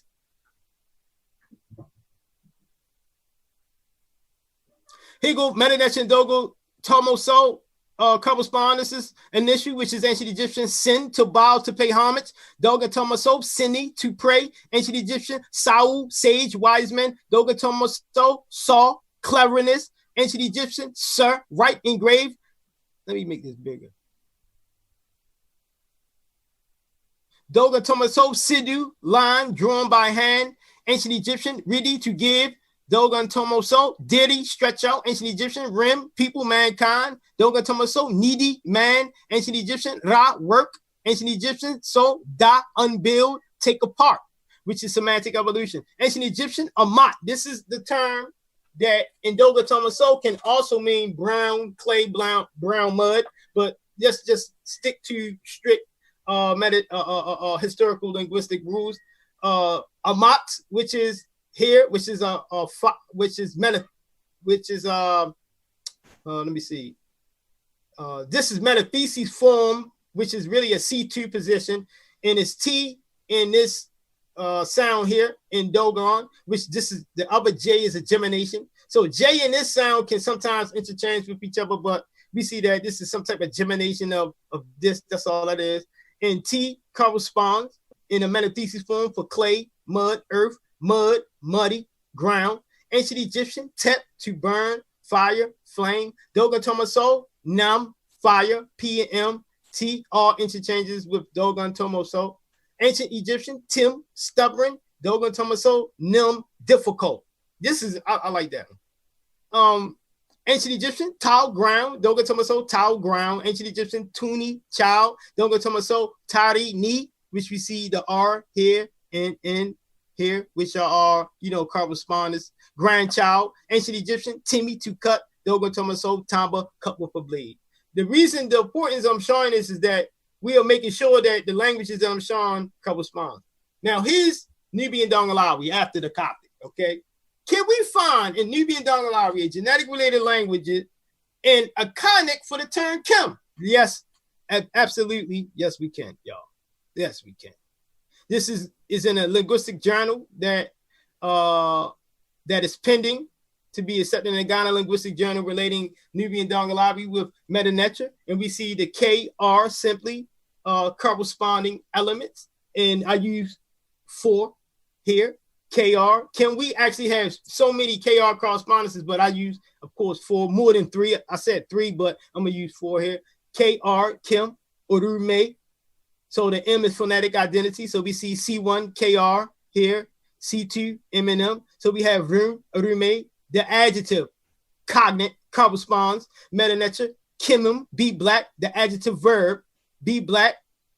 K, R, corresponds. M, N, N. This can interchange frequently even within Nubian Dongalawi. M and N are natural sound changes that always happen throughout languages. Be black, Urman, be black, Medew Netcher, Kimtu, black people, nation. Can we find it, y'all? Yeah, Nubian Dongalawi, Urumiri, black people, Urumiri, blacks, Uruminto, black person. So they have actually the singular and the adjective singular and a singular noun for black person, and they have the adjective noun in Nubian Dongalawi that is a cognate that corresponds. This is the R. This R re is actually a plural termination, as you see here, Urume for black, and you add the plus the ri and the u, all that. It's like in Kikongo. You go to Kikongo, we'll see a ba indombe. Ba indombe means blacks. So it's Dr. Cambon. We see the ba, which is a metathesis form of a plural, which is at the beginning. Okay, so this is really a plural attachment here. You get what I mean? So this term possibly dropped the T, or we can just use the Middle Egyptian. We can use the Old Egyptian, which is Kimu, and it'll be corresponding. But any way you put it, this is a cognate. You get what I mean? So you have black people nation, plus the plural, Kim, Kimu, or Kimtu, plus the plural. These are sound correspondences, KR and M&M sound correspondences. Let's check, do K and R in the pronouns of Medew Netcher? K, you, your, and Medew Netcher. For you, your, ek, in Nubian Dongalawi, utter, for you, your. So it's kind of like a roll. K is rototized in some words, which turns into R. And this is evidence, clear evidence that the term, the adjective, as Coptic, the adjective, verb, be black, and the adjective noun for black people can be seen in cognate form, correspondence in Nubian Dongalawi, as y'all witnessing here and as the linguists will witness. So this will be changing. So, and also this is submitted in the Ghana Linguistic Journal. Well, it's being peer reviewed. This is the Dinka. I showed y'all Dinka corresponds. Let's check the Dinka. Let's see what's up with Dinka. I mean, I'm not going to go through a bunch of words like Asar Imhotep that have nothing to do with the adjective. So I'm going to just go and see what's up. So we got adjective. Let's make it bigger. Boom. We see Southwestern Dinka. Consonant 1, K equals C. Consonant 2, M and L. Kala. I seen an actual correspondent that I agree with Asar's work too. But in Medew Netcher Kim, black, we see the adjective. We see KC correspond here, and we see the ML correspondence in the second consonant, Ko for black, right? The adjective. We see be black, Medew Netcher, Kimim, be black, and we see this is a form of elision, and it drops. It doesn't geminate or reduplicate the M or however, but it says Kul for be black. We know that this is a correspondence. We know that L and M in due time, sounds can be dropped or can be added. Medew Netcher, Kimu, and I added the Old Egyptian. Kimu, black people, nation. In Southwestern Dinka, can we verify it? Yes, we can. In sound correspondence again as a cognate, as Kul, male, name, male, female, name that mean black.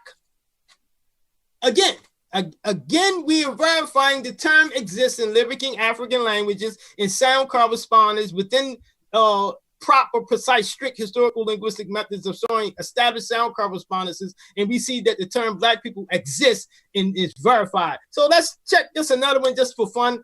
Medew Netcher, Kimi, lamentation, weep, and we have Southwestern Dinka, Kul, which means shout, call, or evoke. So this sound of KC and M and L, consonant 1, consonant 2 in Southwestern Dinka also contains the adjective verb, and the adjective noun forms of black color in Southwestern Dinka. Very interesting one right here. This is Dogon Tomoso correspondences. Now, this is interesting. I like Dogon Tomoso. I want y'all to start checking that out. Asar Imhotep, if you can check that language out. I would like to see some of your comparisons and sound laws that you come about with it. But please check out Dogon Tomoso because Dogon Tomoso, I established numerous correspondences with Dogon Tomoso, and we can check the adjective for adjective Egyptian, Kim, black, Dogon Tomoso, Gim, black. We see the C1 KG correspondences and the C2 M&M. We see ancient Egyptian, Kimim, be black, and Dogon Tomoso, Giminyi, be black. So, of course, this is assimilation. This is some type of assimilation.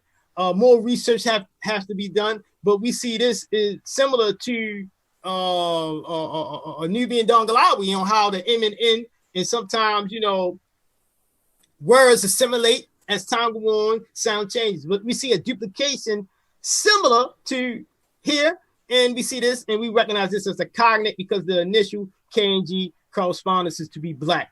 Ancient Egyptian, Kemet, black stone, mineral. Ndoga Tomaso, Gamili, Choco. Choco also when burnt is black. So this is the black stone mineral, which is semantic evolution. Again, we see ancient Egyptian, Kim, stripe, and we see Dogon Tomaso, Gumulo, cut. We know that even in Dogon Tomaso, we have K and R correspondences. And this is African languages I love because you have Kim, which is some type of reduplication. Then you have Gum, and then this shows a metathesis because K and L or R corresponds also in Dogon Tomaso because D and R corresponds and K and D can interchange with it. I mean, it's a lot of information that I will have to get out there, but we see this as a correspondent by the fact that it has an initial and some sporadic sound changes going on. We have Kadi, shrine, sanctuary, and Guinea are this may have this sound here. It may correspond to N. because I found this corresponding to N in R in Nubian Dongalawi. So this may correspond to N, and this order may correspond to this N as Ne, main house. So you have ancient Egyptian, Kati for shrine sanctuary, and Gini Na for main house. Hold on. Wow. All right. So we show correspondences here. I know y'all like, well, you didn't show black person. I don't have to because it's still Doga Tomasto still retains the term black person, but in another form. It retains it in black as the adjective and black as the adjective verb, and it retains it in not the adjective noun form, but it retains the adjective modifier. I mean, that is amazing.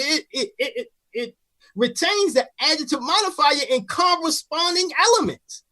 So that shuts down the case when the linguists see that, they're gonna see the strong phonological correspondences that the Doga and Tomaso have with Medew Netcher. So we're gonna review that later. All right. So let's add these sounds, then we can try to perform. I do a sample reconstruction. All right. Which Asar didn't do. So I do a sample reconstruction of the adjective noun, and the adjective verb. I collect the sounds which is above. All right. So we have in Medew Netcher, adjective, Kim, black. We have in Kimtu, blacks, and we have Kimim, be black. So this is a question mark, of course. But with Kati, we can confirm. We have the KK correspondences in Kimi, Sahidic, black. We have Kimi for black person. That is in Kati. And then we have which is an adjective noun. Then we have the adjective verb. So adjective noun, adjective verb form, Kimon, be black. These are correspondences. We have Nubian Dongalawi, K and R, initial C1 correspondent. So we have R and K, which we already showed for black, for adjective. In Nubian Dongalawi, the same grammatical rule applies. All adjectives can be nouns in Nubian Dongalawi. Grammatical rules the same. It correspond. So we have Arume, Ri, black people. All right. And R and K correspond, M and M. This is a gemination of the M correspond. You have Aruman, which is Kimum, and Kati, and Aruman. I remember when Asar did that little cute presentation that he stated that it had to go through a series in the sequences of genetically related languages. Is that not what you're seeing here? Or you're ignoring? Because when the linguists see this, we're going to know for sure what is what. You know, a hype man or cheerleader ain't going to help this situation. Like I always tell people, you can hype or have a cheerleader, but linguistic evidence going to destroy anything, anytime. All right. So you have initial for Southwestern Dinka, coal. You have coal, black, coal, male, female name that mean black, a adjective noun. So in Dinka, adjectives can be nouns. So they name male and females name that can mean black. They call male and females black in Dinka. Coal, be black, which is a adjective verb, and looks like elision, which is drops the gemination of the M. But be black can also not have it can have one M also in Medew Netjer as well. So you have Gemini, be black, which have the correspondences of the initial one in Dogo Tomaso. But I erased it. I put a black because it don't have the adjective noun or that I know of. So let's check the reconstruction because Asar doesn't give none. So I try to give one. So that's this is for the linguistic professors that's going to check the work. To check my reconstructions. I mean, this is the first, not the first time, but I use the majority rule method. I know it's 3 types. You can use directionality. You can use majority rule in a linguistic reconstruction. But here I just use majority rule just to make it simple. We have K for black, R, C, G. We reconstruct E. These are the vowels I see in Coptic. because Meta Netcher has none.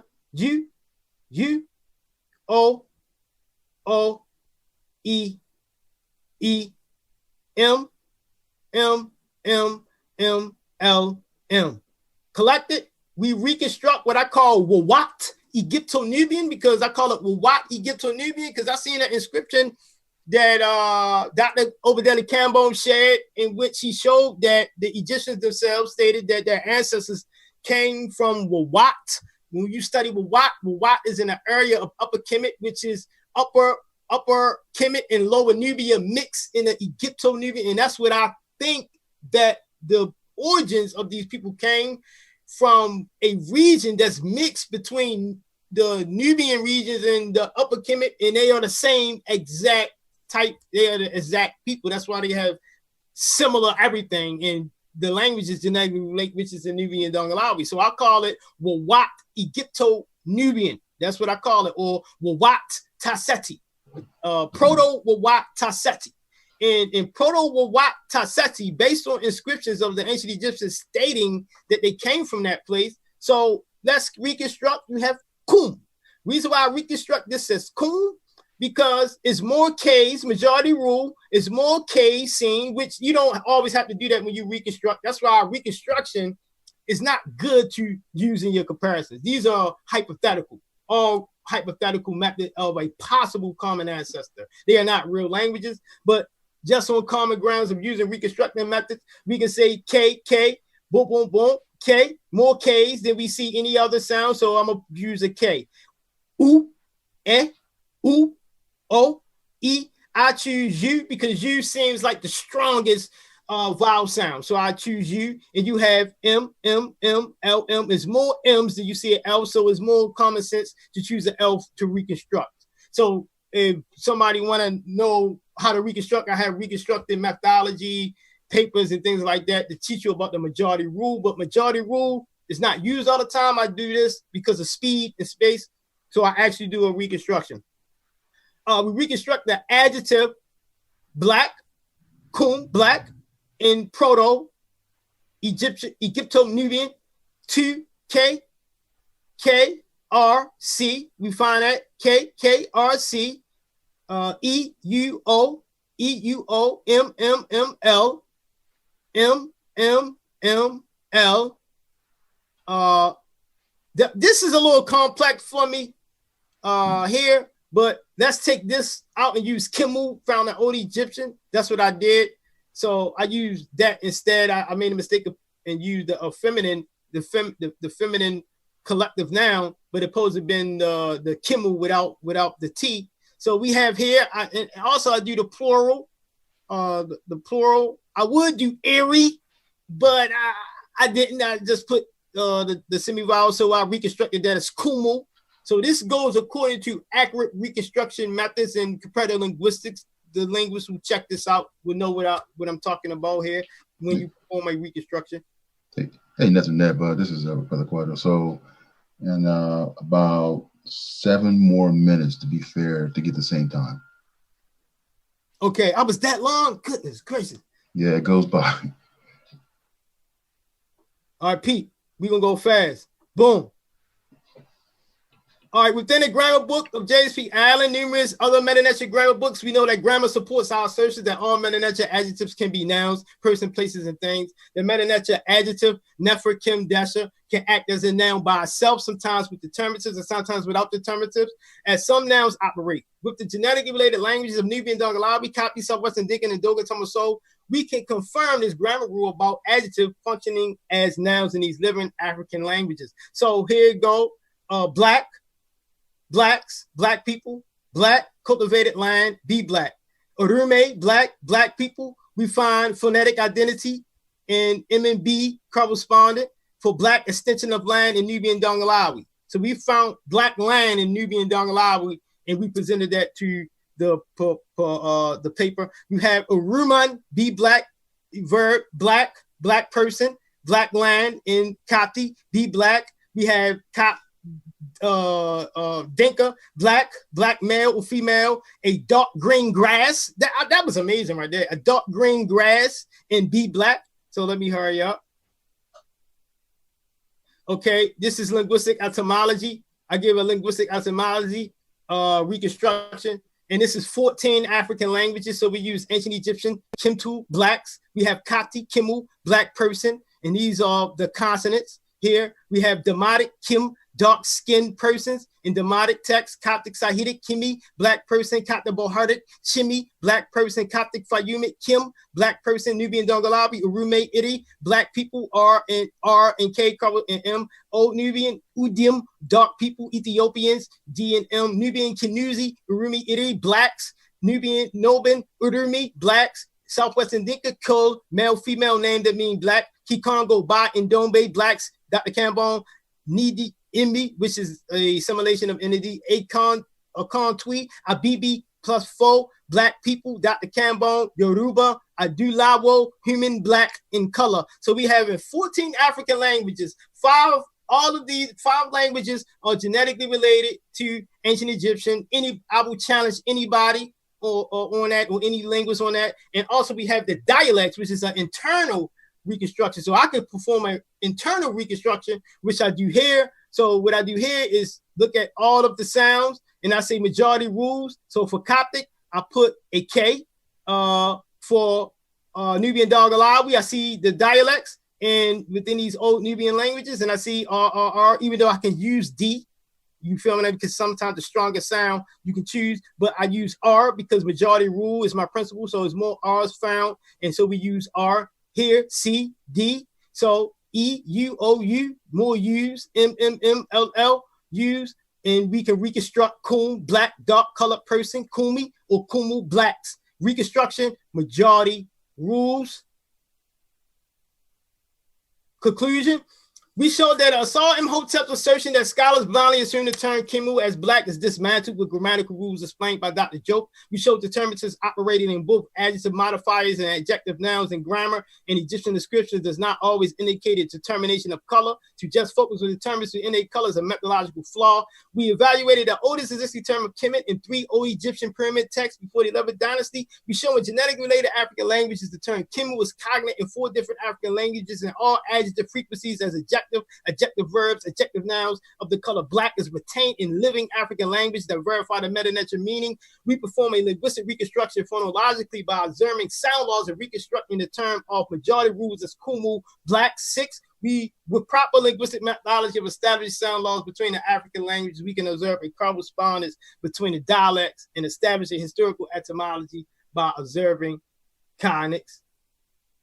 And here it is, historical etymology, blacks, black person, dark skin, male, female name that mean black, human, incognate definitions. So this is a etymological, my etymological example of the genetic relating languages I showed today. If you want to, donate to Netcher Linguistics, always feel free. And this is, before we go, this is another inscription. This is a Ethiopian inscription that talk about, I know a question, it'd be like, oh, why, if everybody in Africa black, why did it describe people as black? Okay, you must ask King Izana that, because when we look into the Izana Stele, the Izana Stele describe 2 groups of Nubians called Tessalim Noba, which means translated as black Nubians, and Kusu Noba, red Nubians. It's a philological comparisons. We see the Egyptians painting themselves black in national inscriptions, and then you have black and red for the Nubians. So you have an English translation that's Parada of King Izana Stele in this Ethiopian artifact. In this Ethiopian written in Ethiopian, Sabian, and Greek is also mentioned the territory of the red Nubians. So in that the Sudanic artifact, they don't mention red land. They mention that the land is derived from the people. So they say territory of the red Nubians in this Sudanic inscriptions on these obelisks that you see on the right of the Izana. So I put the adjective noun red ones and black people. So let's look at the Sudanic Izana inscription translation. You have, through the might of the Lord, I took the field against the Noba Nubians when the people of Noba revolted, when they boasted, and he will not cross over the Takazi, said the Nubians, Noba, when they did violence to the peoples of Magurto and Hassa and Baria, and the black Noba waged war on the red Noba, and a second and third time broke their oath. Now, this is inscriptions that show Sudanic inscriptions, Ethiopian inscriptions that mentions a black people, black Noba, and the red Nubians. So this color is nothing new to Africans when using and describing. King Azana is an African. He's also black, and he called another group of people black and another group of people red. So this is the adjective noun morphology.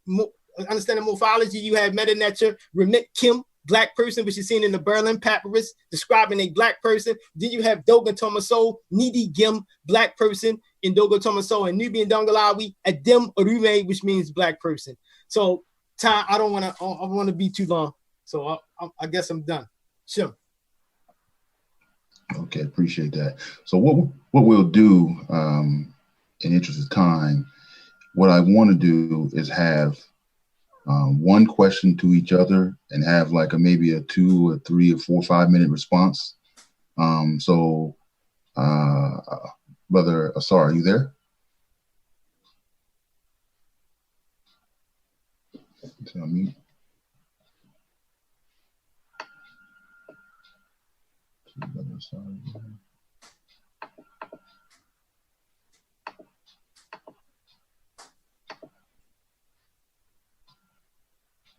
Brother, sorry, you with us?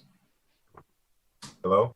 Yeah. So what I want to do is have you pose one question to Netjer Neb, and then Netjer Neb have you give like maybe a real brief response if you can.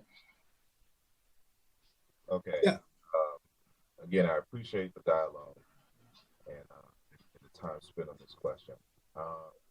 There's a lot that could be asked, but I'll just ask this one question. Can you point me to an inscription or a dictionary entry where the word Kemet as the nation that is translated as Egypt has either the pair determinative or the N33 grain determinative for colors? Say it again, brother. Can I point you to what again, Brother Asar? My question, hopefully you can hear me better. My question is, can you find me an inscription and or a dictionary entry that has the word Kemet, meaning nation, with the hieroglyph, the D3 hieroglyph, or the N33 granule glyph? Those are the 2 glyphs used to denote color. So can you point me to at least one example of that existing? Reason why I can't point you to that example because all Egyptian, all adjectives are nouns and don't have to have a color determinative.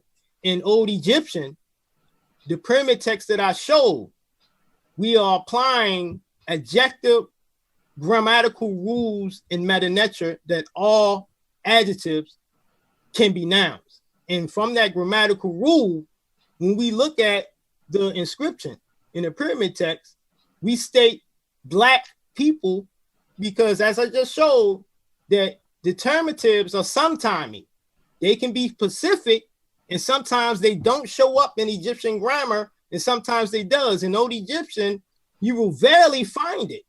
A hair determinative in Old Egyptian, you will rarely find it in Old Egyptian, period. Okay. So basically it doesn't exist.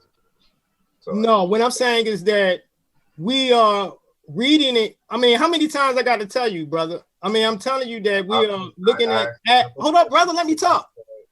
Let me talk, bro. An example where it exists. So you just said it doesn't exist. I said it. Hold up, bro. I said it doesn't.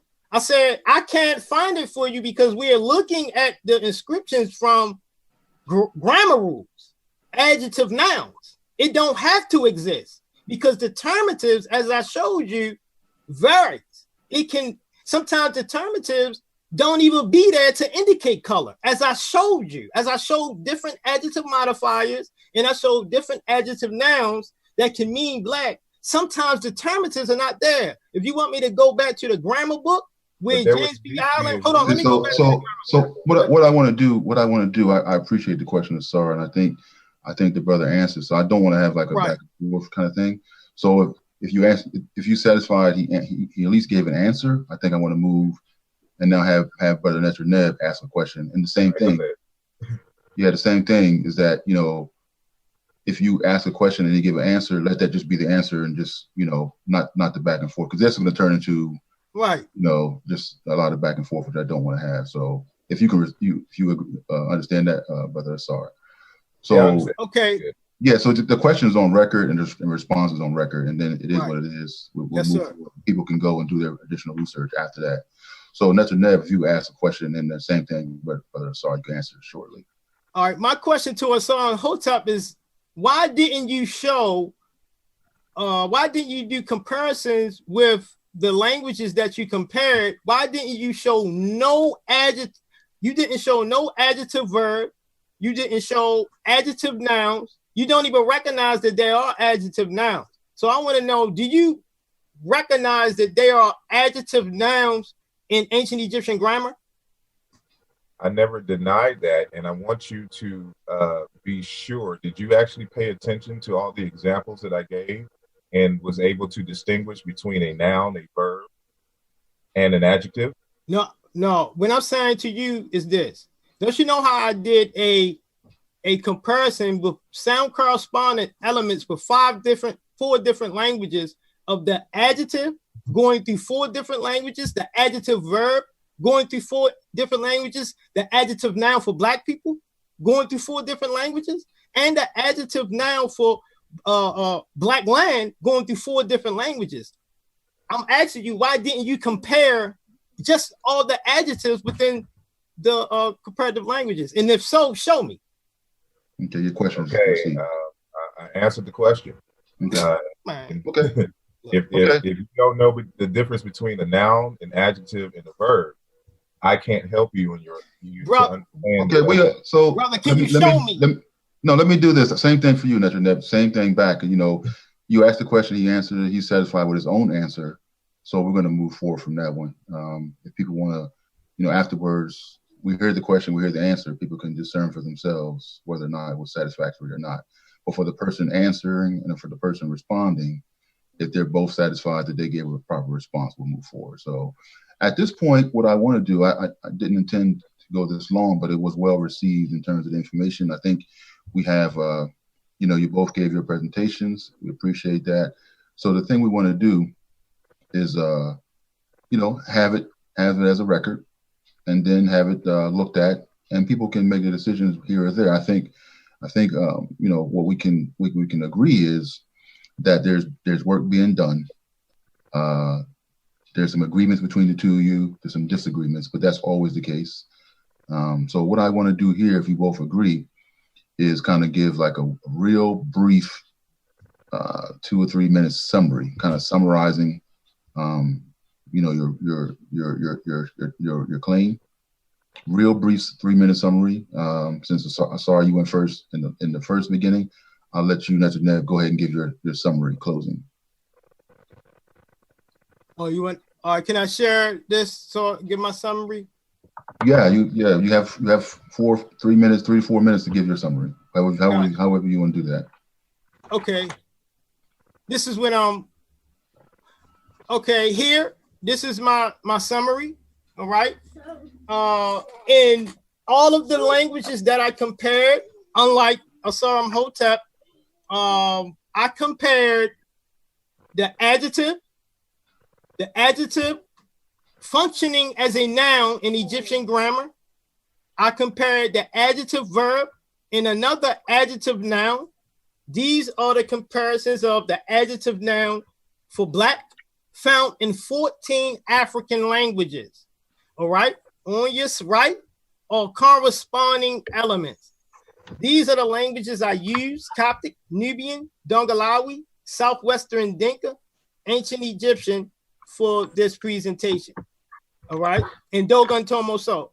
So the adjective noun forms are found in genetically related languages as black person, dark-skinned person, black person, black person, black person, black people in Dogon Dongalawi, which is plural, black, dark people, Ethiopians and Old Nubian, blacks and Nubian Kanuzi, blacks and Nubian Nobin, Southwestern Dinka, male, female, name that mean black, blacks, Inki Congo, a BB4, black people, human, black, in color. So my summary is simple with genetically related languages. I've verified that the term as an adjective noun in Medew Netcher is also an adjective noun of black people. An adjective noun is also in Nubian Dongalawi as black people. It's also an adjective noun in Southwestern Dinka as male, female name that mean black. And it's also an adjective noun in the Kati as black person and a demotic as dark skinned person. Thank you, brother. You're welcome. Asar. Brother Asar, you with us? This is Asar. Yeah, okay. So real brief, no problem, happens. Real brief, your conclusion, summary? Yeah, nothing elaborate. For 20 years, been debating this issue, and when asked the question, can we find in ancient Kemet the word Kemet as a word for the nation with any reference to color, everyone has to submit to the fact that it doesn't exist.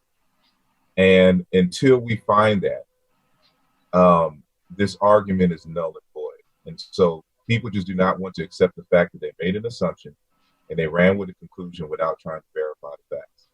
The logical fallacy is called begging the question. And this is what was demonstrated today. Again, this is just, even though I took as long as I did, that still doesn't scratch the surface. So I have a 41-page essay on this that will be released in 2019. So then you can see the full argument. You get all the details and you can, read it at your own pace. And so once again, I appreciate the time everyone has invested in us to listen to our arguments, and to you, good brother, for hosting this discussion.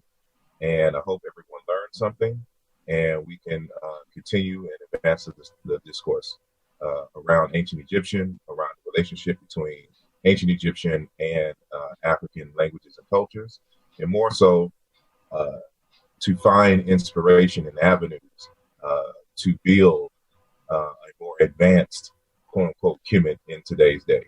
So I thank you all for your time, your commentary, and I look forward to your feedback. Okay, appreciate it.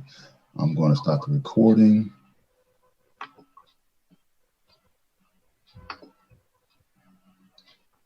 Okay, recording has been stopped. Appreciate everybody's time.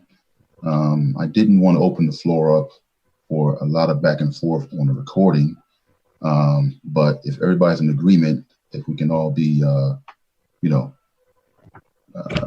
brief, I will stay on for another 10 minutes, totally up to you, to give your initial feedback. And I'm not looking for back and forth, just initial feedback. State briefly. I'm not looking for really like a debate after the debate kind of thing. Not interested in that at all. So I will unmute everyone now. And you can also unmute yourself. So real quick, about 10, it's 1:11 now. I'll stay on to like 1:20. If people want to give their initial feedback real quick, we'll go around. You're unmuted.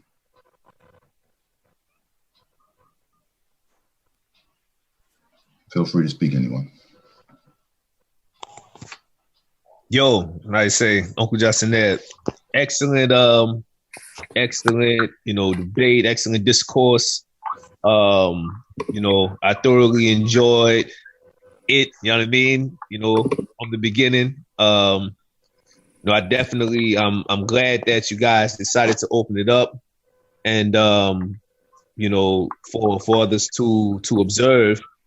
And, I'll be going back and reviewing the whole thing. So, this is the way that it should be done, man. So, I appreciate it for sure. Easy Imhotep, Hotep, everyone. Can I be heard? Yes, you can.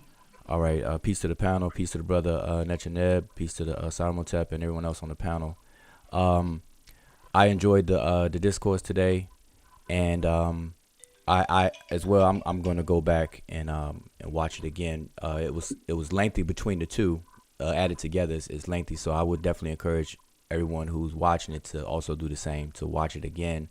There's a lot to take away from both presentations, and then have follow-up questions or commentary. But I enjoyed it, and I think that this type of dialogue on other issues should be treated the same way. This is just one, and hopefully this serves as a somewhat as a model for future discourse on other issues, other topics that may be controversial. I call them polarized, and people, the emotionally attached issues that we all may have in the community. But that's my piece so far.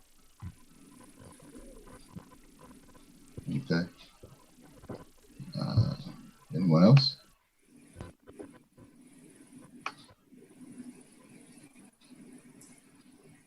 No one else? Okay. All right. Well, for my part, I'll go ahead and close the session out. I think you stated it correctly, brother, that we need to have these kind of conversations amongst ourselves to work these out. In any family, you have disagreements. So I think the way you go about these is the way we should go about them. And then we go back and do our own evaluation based upon what we heard, what we saw, what we know. And we come to those conclusions based upon the evidence that we deem to be, on point, so to speak. So I will close it out one last time. Anyone else has anything to say?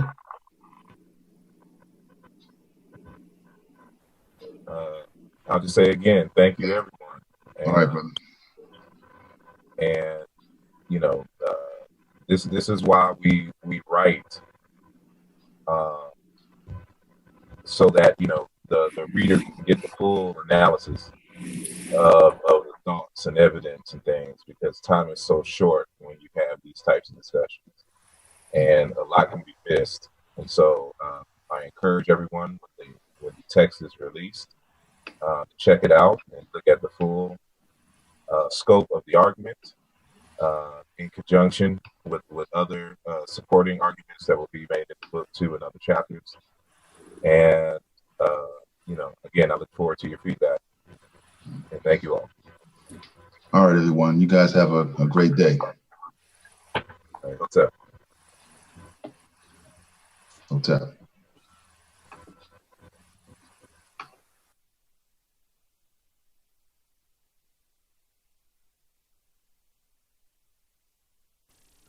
All right, that concludes the both brothers' presentation. This is your brother Wujao Meneb Edi Ma'at. I was a fly on the wall for the presentations, only to facilitate the broadcasting on brother Asar Imhotep's channel that everyone's watching now. So since that has ended, this one will end as well. But being that people in the chat were requesting a kind of follow-up discussion, we're going to have a follow-up discussion on the Amara Squad Media channel. So and we're going to do that momentarily, so just be on standby. We're going to get that going as soon as possible, as soon as we can get it and launch it and set it up. And everyone is welcome, and bring comments, questions, concerns, etc., etc. But anyway, to that, I'll say Shem Imhotep, peace.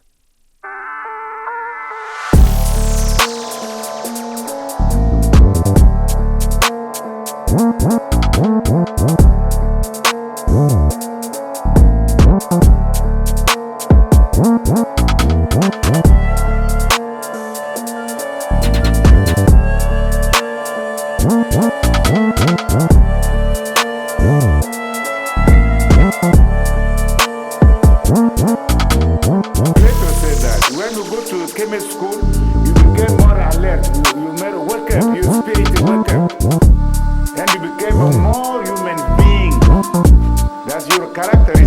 in a school.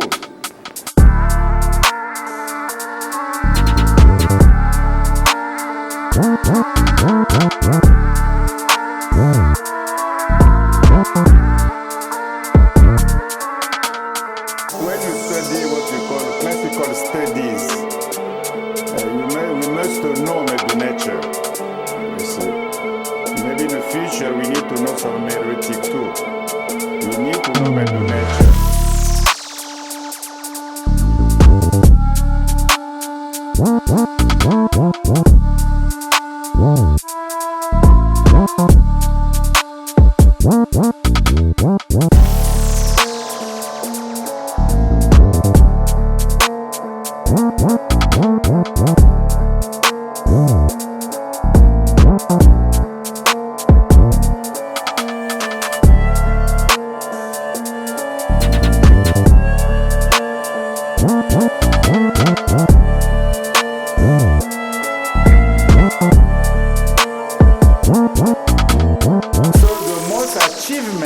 In Kemet for me is education.